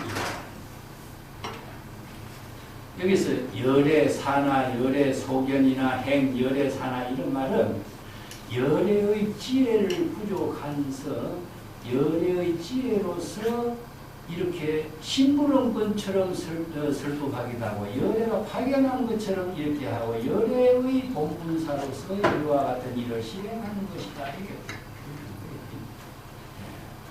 어찌 대중 가운데서 널리 법화경의 법문을 설하는 사람은 더 다른 말을 할 필요가 있겠는가. 요 밑에 내가 그 열애사, 열애소견, 행, 열애사에 대해서는 조그만 줄을 좀 달아놨는데, 밑에 보세요. 113페이지 맨 밑에. 이걸 열애인지법행이라고 그래요. 원각경에서니. 그 대성기실론 같은 데서도 열애인지법행으로 이렇게 표현하고 있는데, 열애선호념 제보살, 성부촉 제보살, 이 열애의 지혜로서 지금 여기 자기 본분사 일을 하는 것을 이렇게 표현해요. 그 열애가 되는 경지, 불사, 그것이 바로 누가 시켜서 하는 것이 된다면은, 표현은 그렇지만 누가 시켜서 하는 것이 아니라 자신이 바로 열애의 지혜로, 진여의 힘의 지혜로 이러한 일을 실행하는 것이다. 이런 의미를 이렇게 써놨습니다. 자, 이런 구절들이 이 법사품에서 참 중요한 내용들이 많아요. 이건 몇 번씩 읽고 또 가능하면 사경도 하면서 정법 사유로 공부할 필요성이 있습니다. 금강경의 이런 부분들하고 같이 연결해서 공부하면 도움이 됩니다. 174페이지 볼까요?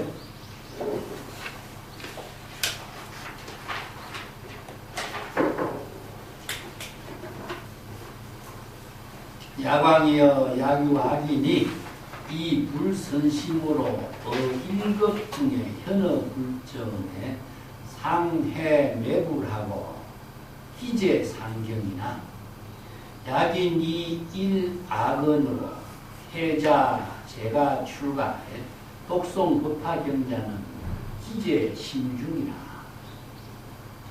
야광이여 기유 독송 법화경자는 당지 시인이 이 불장음으로 이자장음하고 적이열애로 견소하담이니 적이열애로 견소하담이라는 부분에 줄을 걸으세요. 이 구절은 건강에 있는 구절하고 너무나 같습니다.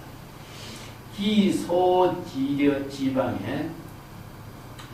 응수향례하고 일심합장 공경공양 존중찬탄하고 화향 영락과 말향 도향 소향과 정계당건과 의복과 효찬과 앞에 그 효자인데 효자가 원래 이 효자가 앞에 효자 핵이 없어서 그래요.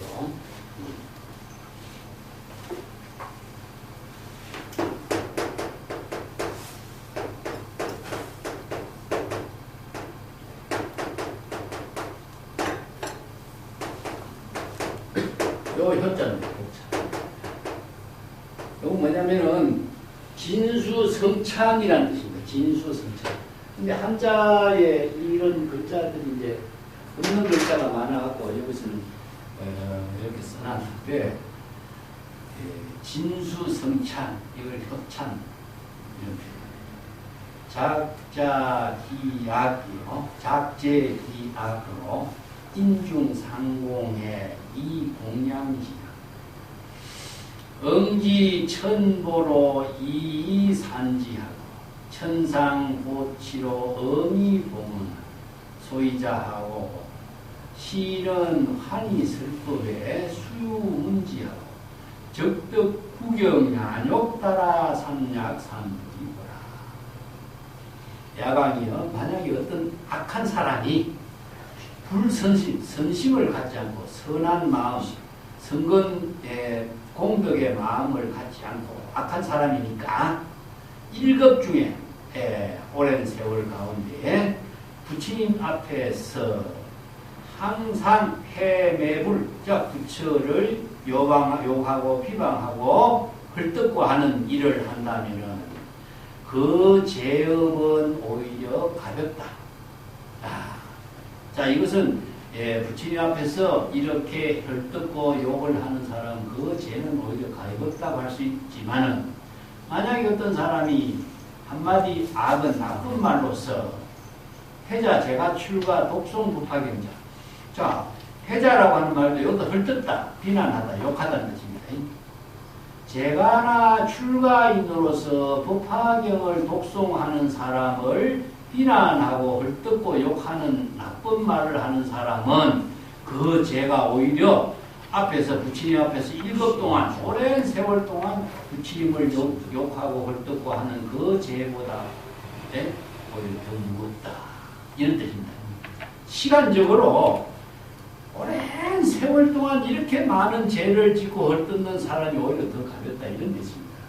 부파경에 독송하는 수지 독송하고 부파행자를 헐뜯는 것이 오히려 죄가 더 무겁다. 이런 뜻이죠. 왜 이런 법화행자를 이렇게 헐뜯는 죄가 큰가? 부처님을 헐뜯는 죄가 왜 적은가? 이런 의미를 우리가 볼 수 있죠. 이건 뭐냐면요. 비유법으로 쓰는 말인데 부처님은 우리가 아무리 욕해도 그 욕을 받아들입니까? 안 받아들이죠. 보통 우리가 이제 남을 비방하고 욕하고 한다고 해서 욕하고 비방하는 것이 남에게 상처가 되는 것처럼 생각하지만은 사실상 자기 자신을 상처를 주는 일밖에 안 되죠. 그 유명한 이야기가 있잖아요. 부처님이 그 어떤 그 외도가 찾아와가지고 부처님을 비난을 막 욕을 하고 하는데 부처님이 침묵을 지키고 있다가 나중에 당신 나한테 찾아와서 할 용건 다 이야기했습니까? 부처님을 비방하러 왔으니까 욕 다 했으니까 예, 다 했습니다. 그럼 내가 한마디 해도 될까요? 그럼 하시오. 당신 집에 손님이 옵니까? 네, 손님이 옵니다. 네. 당신 집에 손님이 오면 당신은 손님들께 뭘 대접합니까?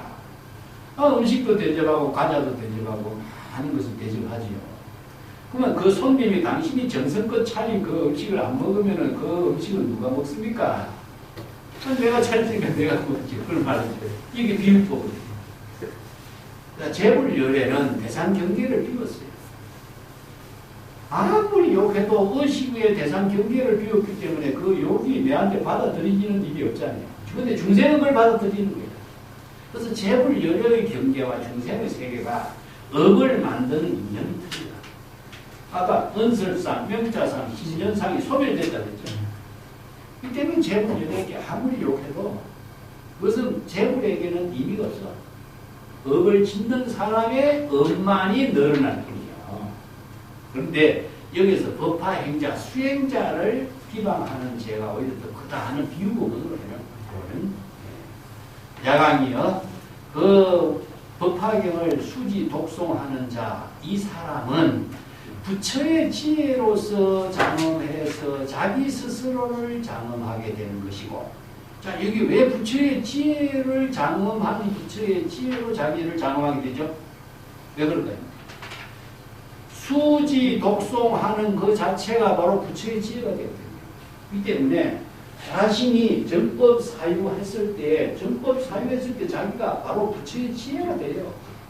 그 부처의 지혜가 자기 자신을 장엄하게 되는 것이 돼요. 그렇기 때문에 재물 열애가 30 이상을 부족하는 것도 남이 부족시키는 것이 아니라 자기 스스로 열애의 지혜를 통해서 자신을 30 이상을 부족하게 합니다. 장엄도 마찬가지. 이 장엄이라고 하는 것은 이제 공덕이라든가 물건이라든가 이런 걸로서 법공량이라든가 이런 걸 장엄한다고 표현하지만 사실은 지혜로 장엄합니다. 지혜로. 그래서 지혜를 이루는 힘에 의해서 스스로 지혜가 장엄이 되는 거죠. 그렇기 때문에 부처의 지혜로 장엄된 힘으로서 스스로 자기의 부처의 지혜로 장엄하게 돼. 이런 표현이라. 다른 말 한다면.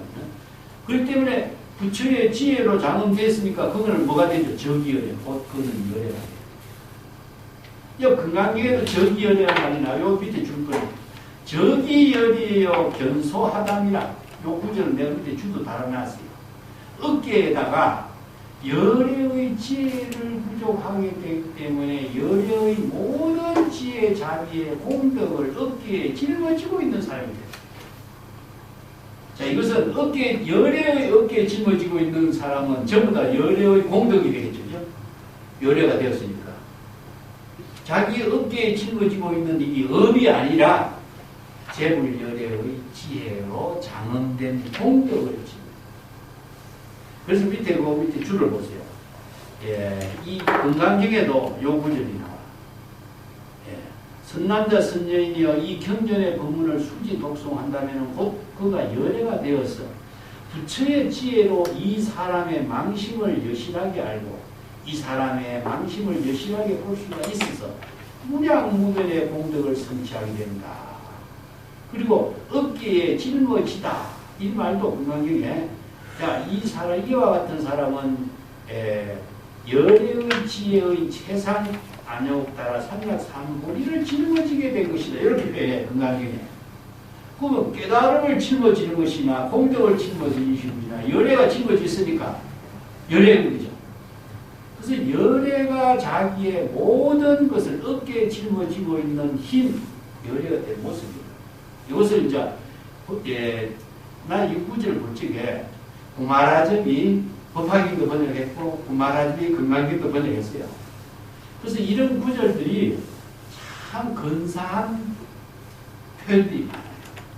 이런 정도를 같이 건강경하고 같이 이해하면 돈. 그가 바로 열애가 된 것이요 어깨에다가 짊어지고 열애를 짊어지고 있는 것이요 열애의 공덕을 짊어지고 있는 것이에. 그러니까 여기서 열애가 되었으니까 열애가 짊어지고 있는 것이 전부 다 열애와 지혜 자비의 공덕이죠. 그가 이르는 곳마다 또 시련연에 따라서 항상 그 일심으로 합장하고 공경하고 공양하고 존중하고 찬양하게 되는 그런 덕을 갖추게 될 것이고 옷과 향과 영락과 뭐 바르는 향, 가루향, 태우는 향, 뭐 전개, 당번, 깃발, 의봉, 의복이라든가 그래서 효찬, 아까 여기 효찬은 맛있는 음식입니다. 맛있는 음식이라는 게 법공양이라고 하는 것을 음식으로 말하는 겁니다. 법피, 선열식, 뭐 작작, 일학 이런 것도 준다. 음악 악기인데 이게 먹는 음식이 아니라 이 선에서 불교에서 이야기하고 있는 음식은 무엇이 아니라 법피, 선열식입니다.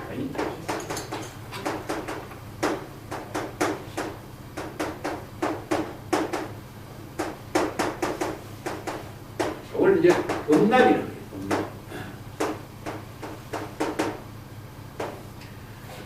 법피선열식이라고 음식에도 비유했죠. 세간에 사는 사람들이 음식을 먹고 사는 것을 가장 즐거움으로 사니까 이게 불교에서도 이제 깨달음의 지혜를 이루는 것을 음식에도 비유하는데 이 법락이라고 하는 것은 정법의 깨달음으로서 유의, 법락의 유의, 이렇게 평안입니다. 이 평안한 마음으로서 지혜를 이루게 하는 힘이 평안한 마음에서 지혜를 이루게 하는 힘으로서 음을 삼는다. 이런 뜻인데 예, 우리가 전부 다 이걸 유의라고 해요. 유의. 예.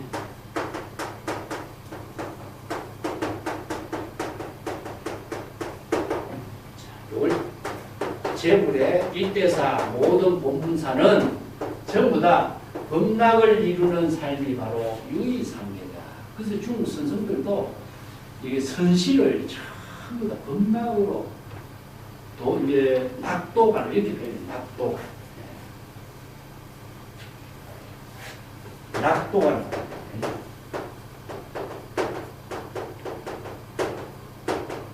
도의 깨달음의 지혜를 누리는 도의 어떤 환희, 법인 선열의 낙을 시로 읊어요. 그래서 시를 누구에게 읊고 제공하는 것이 아니라 자기 스스로의 그 어떤 환희심과 범락을 읊어요. 이걸 이제 부처님 경전에 보면은 자기 스스로 범락의 법이 선열락으로서 설법한 것을 자설경이라고 해요. 자설경. 누구를 대상을 두지 않고 스스로 설법하는 거죠. 이게 뭐냐? 범락의 경지를 스스로 자신이 범락의 삶을 설법을 하거나 시로 읊거나 개송을 읊거나 해서 제시하는 것. 이걸 이제 범락. 여기 법피, 선열락, 범락 같은 뜻입니다. 그 음식의 의미예요. 그리고 모든 여러 가지 다양한 음악이라든가 음악으로서 연주하는 일도 사람 가운데서 최상의 공양을 이루어서 그 법화경을 수지 독송하는 사람에게 공양을 하도록 하라. 그래서 공양지 갈지자는 법화경을 수지 독송하는 사람을 갈지자 표현하는 겁니다. 반드시 또 천상의 보배를 가지고서 그 법화경을 수지 독송하는 사람 위에 뿌리고 천상의 보배를 전부 다 모아서 반드시 그에게 공은 그 법화경을 수지 독송하는 이 사람에게 받들어 큰상 공양을 올리도록 하라. 왜냐하면 이 법화경을 수지 독송하는 사람, 그라고 설법하는 사람은 환히 설법하는 수육 찰나지안에 그 한이 설법한 법문을 청법을 하게 되면은 곧 세상 구경에 안혹따라 삼약삼보지의 깨달음의 경지를 제득하게 될 것이다. 자, 여기서 법화경의 수지 독송, 법화 행자, 이가 바로 부처의 지혜로서 자기 스스로를 지혜로 장엄하게 되고 열애가 되고 열애의 공덕을 얻기에 짊어지게 한 사람이 될 것이니 그가 이르는 사람은 어느 곳이라도 예의를 올리고 일심으로 합장하고 공경하고 공양하고 찬탄해야 된다. 이런 이제 본문이죠. 예. 이게 세간에서는 이룰 수 없는 출세간의 지혜를 부족한 법화행자. 자, 모든 사람들이 출세간의 지혜를 이루는 공덕행이 이렇게 법공양으로서 이루어질 수 있는 경지를 이렇게 설법합니다. 그래서 법화경 법문이라든가 대승경전 방편 법문을 수지 독송하는 것이 얼마나 중요한 것인가. 무슨 자기 스스로 제불 열애가 되고 부처의 지혜로 자기를 장엄하는 것이 되고 또 공덕을 짊어지는 삶이 되고 일체의 모든 중생들에게 바로 제불의 공덕을 회양하는 그 원력행을 이루는 삶이다. 그걸 이제 개성으로 정리해놓은 걸 한번 보겠습니다. 자, 175페이지. 이시의 세존이 욕군선 차이에 이슬 개헌하니 양욕주 불도의 성취 자연지라고 상당근 공양 수지 도파산 기우욕 질득의 일체 종지하고 수당 수지 시경에 병공양 지다. 그때 세존이 이 앞에서 설한 본문의 내용을 거듭 자세히 이 뜻을 펼치고자 개송으로 본문을 다시 섞어냈다. 만약에 욕주 불도의 지혜로서 자기 본분사의 삶을 살고자 한다면, 주는요 여시주입니다. 여시주. 불도의 지혜로서 자신의 삶을 유업하게 살고자 한다면 그런 의미로 주를 봐야 돼요. 만약에 불도의 경지에서 주하고자 한다면 이렇게 되면 대상 경지에 집착하는 존재밖에 안 돼요. 그래서 주라고 하는 말은 본분사다. 응여시주 이런 뜻입니다. 법화경에 금강경에서 이야기하는 응여시주 이런 말이에요. 반드시 진여의 지혜로 그 여시라는 것은 열애입니다. 열애나 진여의 지혜나 이 여시가 전부 다 그런 뜻입니다. 진여일심의 지혜로 자기 본분사의 삶이 되도록 하라. 이런 뜻이거든요. 여기 이제 주는 재물이 지혜로운 삶을 본분사로서 사는 건지 뭐 거주한다 이런 표현도 좀 맞지 않고 자도량이라든가 이런 의미로든지 열애의 지혜로 지금 여기 자기 본분사의 삶을 이루도록 하는 거죠. 여기 불도니까 부처의 지혜. 부처의 지혜로 지금 여기 자기 본분사의 삶을 살고자 한다면 또 다른 말 한다면 진여의 심요로 여급하게 부처의 지혜를 이루고자 한다면 성취 자연지. 자연지를 성취하기. 자연지는 뭐 본래지입니다. 본래지. 자, 이게 초발심으로 정각을 이루면 자연지를 이루어요.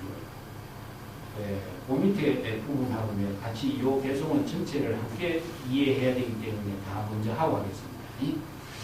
자연지는 본래지고 외부로부터 받는 지혜가 아니라 진여자성에 본래 부족되어 있는 지혜이기 때문에 본래지. 이걸 스승으로부터 물려받은 지혜가 아니기 때문에 무사지. 이런 표현도 쓰고 자연지 이런 말도 씁니다.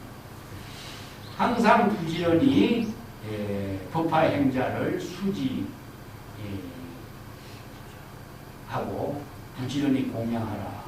법화경을 수지하는 사람들에게 공양을 하고 부지런히 공양을 올리도록 하라. 이런 뜻입니다.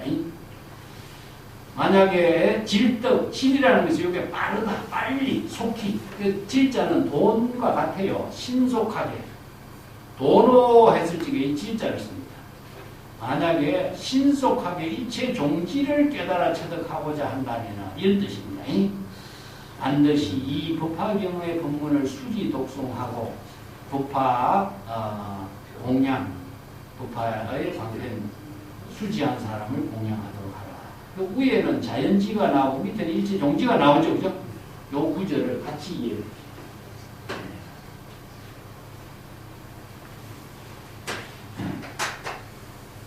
이건 우리가 진여에 부족하고 있는 지혜들.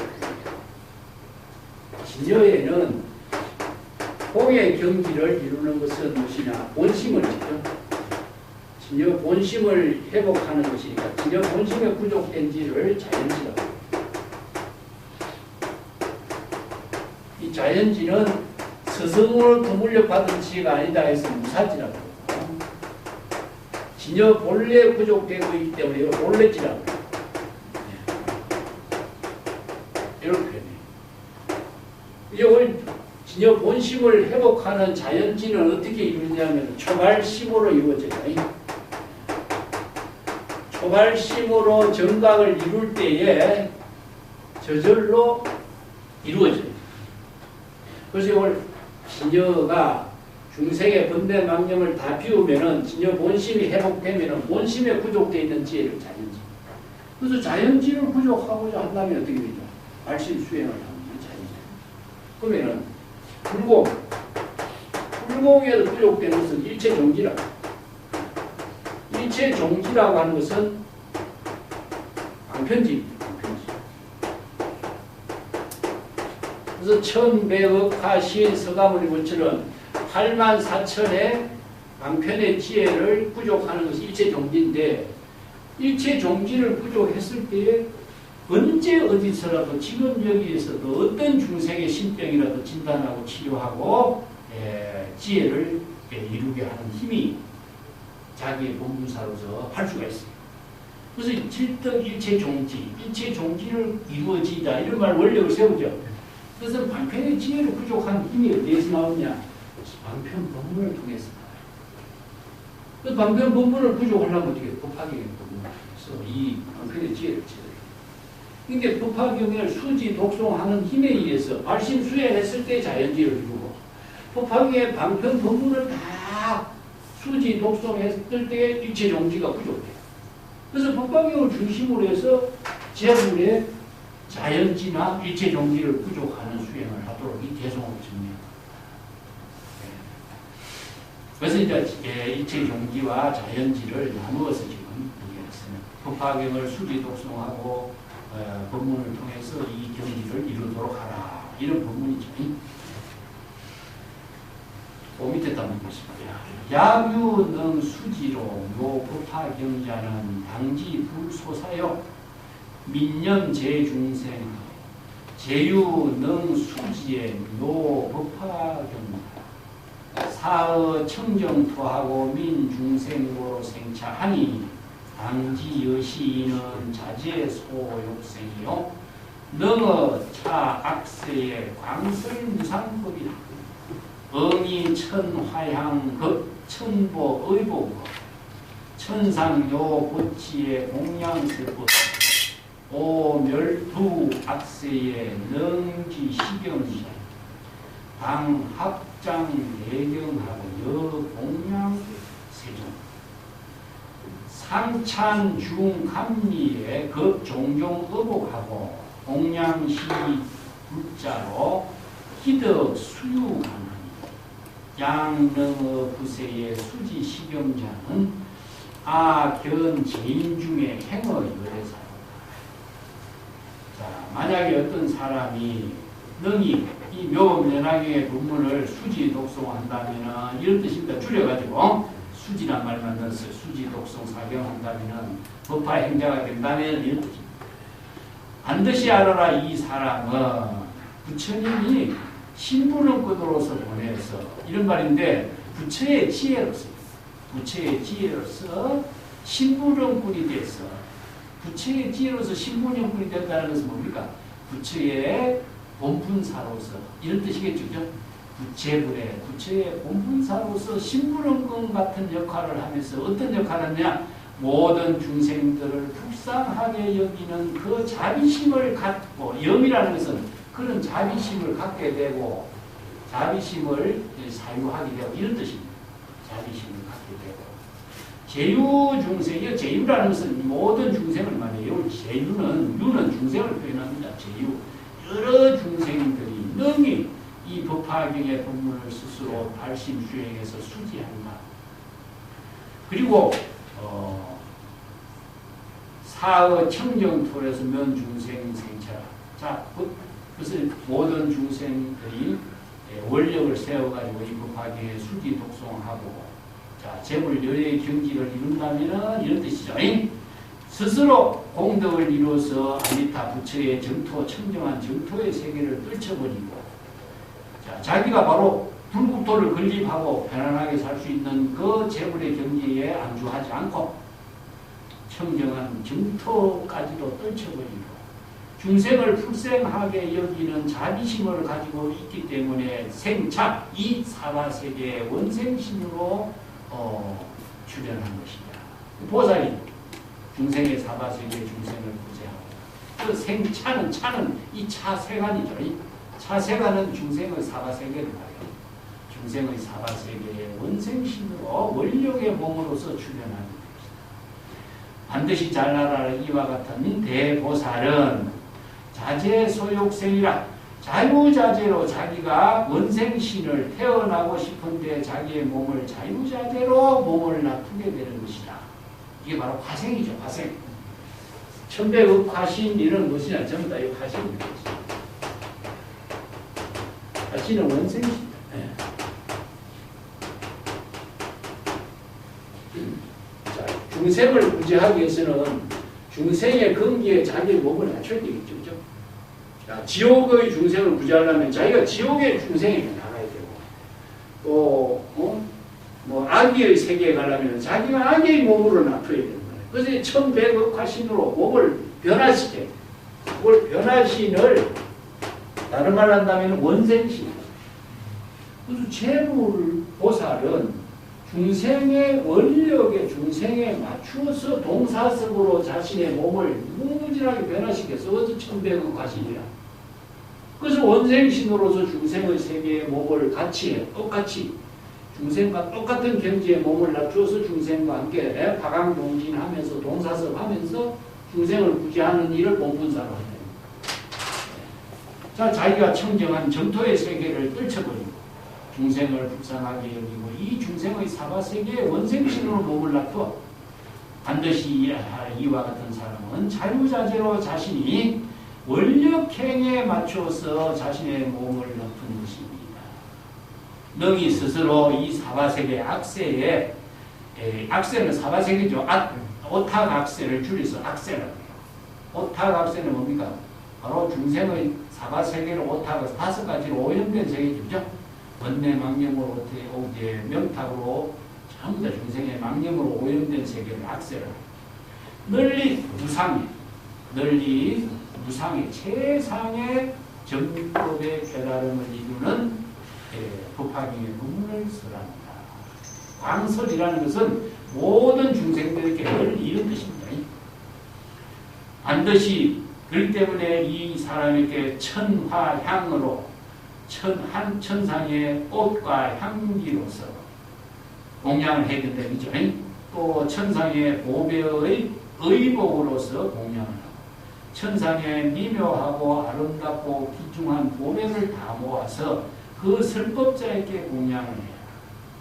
내가 멸후 악세 즉 중생 열애가 소멸한 이후에 열애의 지혜가 소멸한 이후에 중생의 악세가 된 시대에 능히 중생심이 된 시대에 이 법화기의 법문을 능히 스스로 수지독성하고 법화행자로서의 원력을 세운 자는 반드시 합장 공경 예배를 하고 마치 세존에게 공양하는 것과 같이 그를 법공양을 해야 합니다. 그래서 이제 공양도 법공양입니다. 다른 물건으로 공양하는 것이 아닙니다. 그 다음에 상차는 아까 효찬이라고 그랬죠. 아름다운 음식이라고 했죠. 법비선열식. 법비선열식으로 다양한 법비선열식을 모아서 감로 아름다운 음식 이것으로서 공양을 하고 여러 가지 다양한 의복으로서도 공양을 하고 이 법화행자를 불자를 공양을 했을 때 어찌 잠깐 법문 듣기를 바라야 됩니다. 그래서 기는 바라다 이런 뜻이죠. 이 수유라는 것은 찰나인데 찰나에 그 법화경을 설법하는 법문을 바랍니다. 이런 뜻인데 만약에 너희 후세에 말세에 이 법화경을 수지 독송한다면 나는 열애는 열애입니다. 열애가 이 사람에게 파견해 보여서 이 사람이 있는 곳에 파견한 것이고 열애의 일을 실행하게 한 것이다. 아까 열애사, 열애견, 행열애사 3가지 나왔죠? 그 열애는 누구죠? 바로 열애의 지혜를 부족해서 이 사람을 실제 실견하는 거라. 금강경에서 열애의 지혜를 부족했기 때문에 이 사람이 누구에서 법화행자 이 사람에게 잘못된 것을 없도록 여실하게 보고 여실하게 볼 수 있고 여실하게 알게 하는 그 역할을 열애의 지혜로 하더라는 겁니다. 그래서 열애, 실지, 시, 실견, 시. 자, 이 금강경의 문제 이런 문제는 참 그냥 오해하고 넘어갈 수 있는 말이에요. 열애, 실지, 시. 열애, 실견, 시.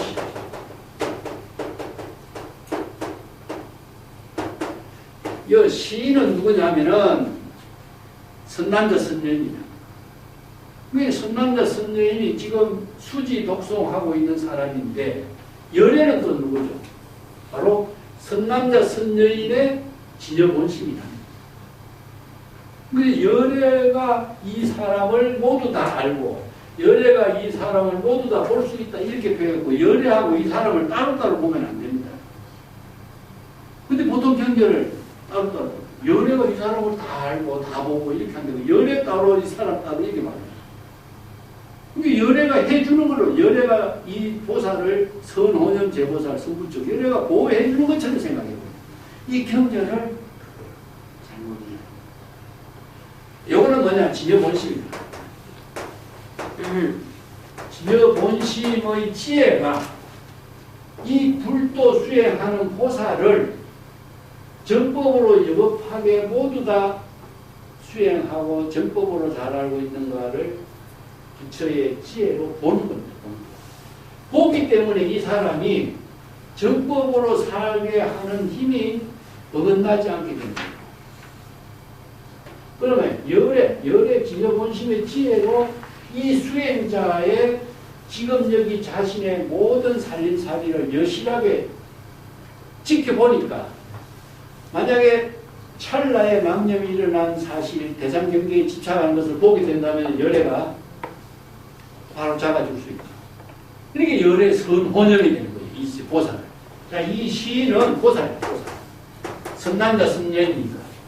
이게 열애가 정법의 안목으로 이 보살 수행자를 정법으로 여법하게 수행할 수 있도록 볼 수 있는 안목이 있고, 열애가 정법의 안목으로 여실하게 볼 수 있는 안목 눈이 있어. 그러니까 이 보살이 번뇌망념의 생사윤회에 타락하지 않도록 열애가 선호념이 되는 거죠. 그래서 열애 선호념 제보살이 열애의 지혜를 구족하지 못하고 불지견을 갖추지 못한다면 우리가 바른 아무리 수행을 한다도 오류에 떨어지게 되고 생사윤회에 타락. 그래서 이제 우리가 보살이라고 하는 말씀직에 각 유정이라는 말이 있어요. 각이래요. 깨닫았을 적에는 부처의 지혜를 보이지만 유정은 뭡니까? 찰나의 중생이 되는 거예요. 찰나의 중생이 된 이 사람을 열애의 지혜로 찰나에 바르게 정법의 수행자로서 정법의 안목으로서 지켜주고 바로 잡아주는 힘이 열애의 선언입니다.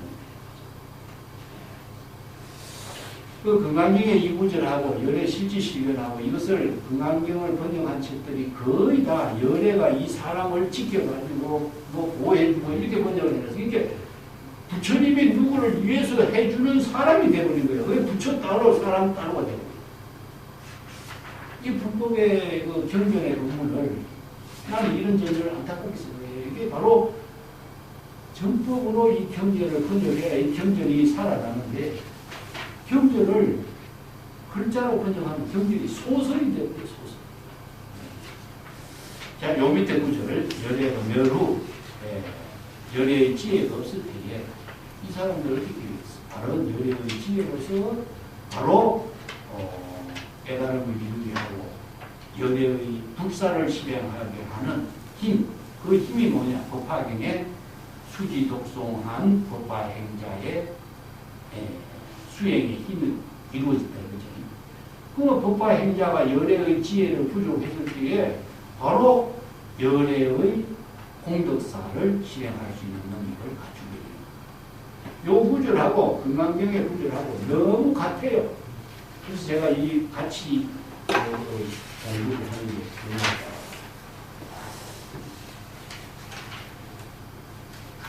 한 단만 더 할까요? 176페이지 요 개송인데 약의 1급 중에 상해 불선심으로 작색이 매불하고 해무량인지하면은 기우 독송지의 시법하겠다.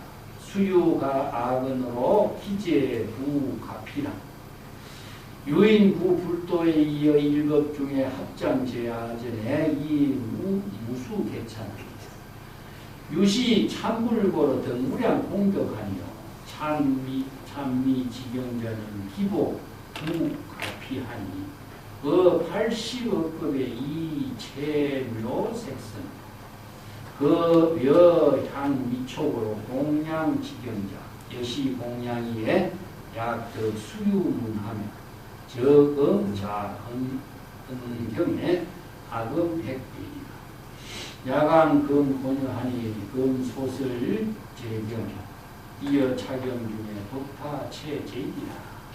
만약에 한 급진 오랜 세월 동안 항상 착한 마음을 갖지 않는 사람이 작색이 매물이라. 그 작색은 얼굴 색깔을 막 이렇게 저렇게 바꿔가면서 감정의 기복이 심한 것을 작색이라고 합니다. 성난 얼굴로 부처님을 욕을 하고 무양에 많은 죄를 짓는 사람입니다. 그 사람이 만약 어떤 사람은 또 이 법화경을 열심히 수지 독송하는 사람입니다. 근데 찰나에 그 악행을 해서 그 죄를 지은 사람이 바로 이 법화경을 성난 얼굴 부처님을 욕한 사람보다도 더 오히려 죄가 더 무겁다. 이런 말입니다. 이 찰나에 법화경을 수지 독송 사람에게 조금 찰나에 악행, 나쁜 말 한 사람이 죄가 오히려 더 많다. 이런 뜻입니다. 만약 어떤 사람이 불도를 구하는 사람이 일급 오랜 세월 중에 합장하고 나의 열애 앞에서 무량의 열애에 대한 찬탄 개송을 많은 찬탄 개송을 올린다고. 그래서 이렇게 부처님을 찬탄하는 거기 때문에 무량은 공덕을 체득했지만, 그리고 아름다운 지경자, 찬미 지경자, 그러니까 이 법화경을 지니고 수지 독송한 사람을 찬탄한 찬미한 사람, 그 복이 오히려 그 앞에 부처님에게 수없이 많은 개송어를 찬탄하는 사람보다도 더 복이 더 많다. 이런 말이죠. 법화경을 조금 찰나에 찬탄한 그 사람이 오히려 더 많다. 80억급의 이게 최상의 미묘한 색성, 이 색성이라는 것은 형상과 음성입니다. 최상의 아름다운 모습과 음성으로 이런 뜻입니다. 또 향과 아름다운 맛과 촉감과 이 법화경을 공양하는 자, 이와 같이 공양을 마치고 찰나에 이 법화경 법문을 들으면은 법문을 듣고 즉 헌연 스스로 기쁜 환희심을 갖게 되고 법이 선열락을 이루고 이런다는 뜻이죠. 그 지금 열애는 지금 큰 이 지혜와 공덕의 이익을 체득하게 되는 것이다. 야간이여 그들에게 말하니 내가 지금 모든 경전을 설하지만은 이 경전 가운데 법화경이 최고로 제일 근본이 됩니다. 이 제일이라는 것은 최고 우두머리라는 뜻이 아닙니다. 근본이 된다는 뜻입니다. 제일은 근본이라는 뜻입니다. 제일 의제라든가 모든 경전에서 제일 의제라는 말은 근본이라는 뜻입니다. 근본. 이런 의미지 최고다 최고를 준다면 1등, 2등, 3등을 나누면 분별했다는 거예요. 그러니까 법화경의 본문이 왜 근본이냐? 바로 철현상대입니다. 사바세계 중생과 함께 하면서도 출세간의 지혜로 본문사를 이루게 하는 힘, 그 본문이 법화경에 있잖아요. 그래서 이 법화경을 대선 경전 가운데서 가장 근본으로 삼는다. 이런 표현이에요. 불교의 근본 핵심이 법화경에 있어서라는 의미가 이거예요. 이게 법화. 제목에서 나오지 않습니까? 자, 오늘 여기까지.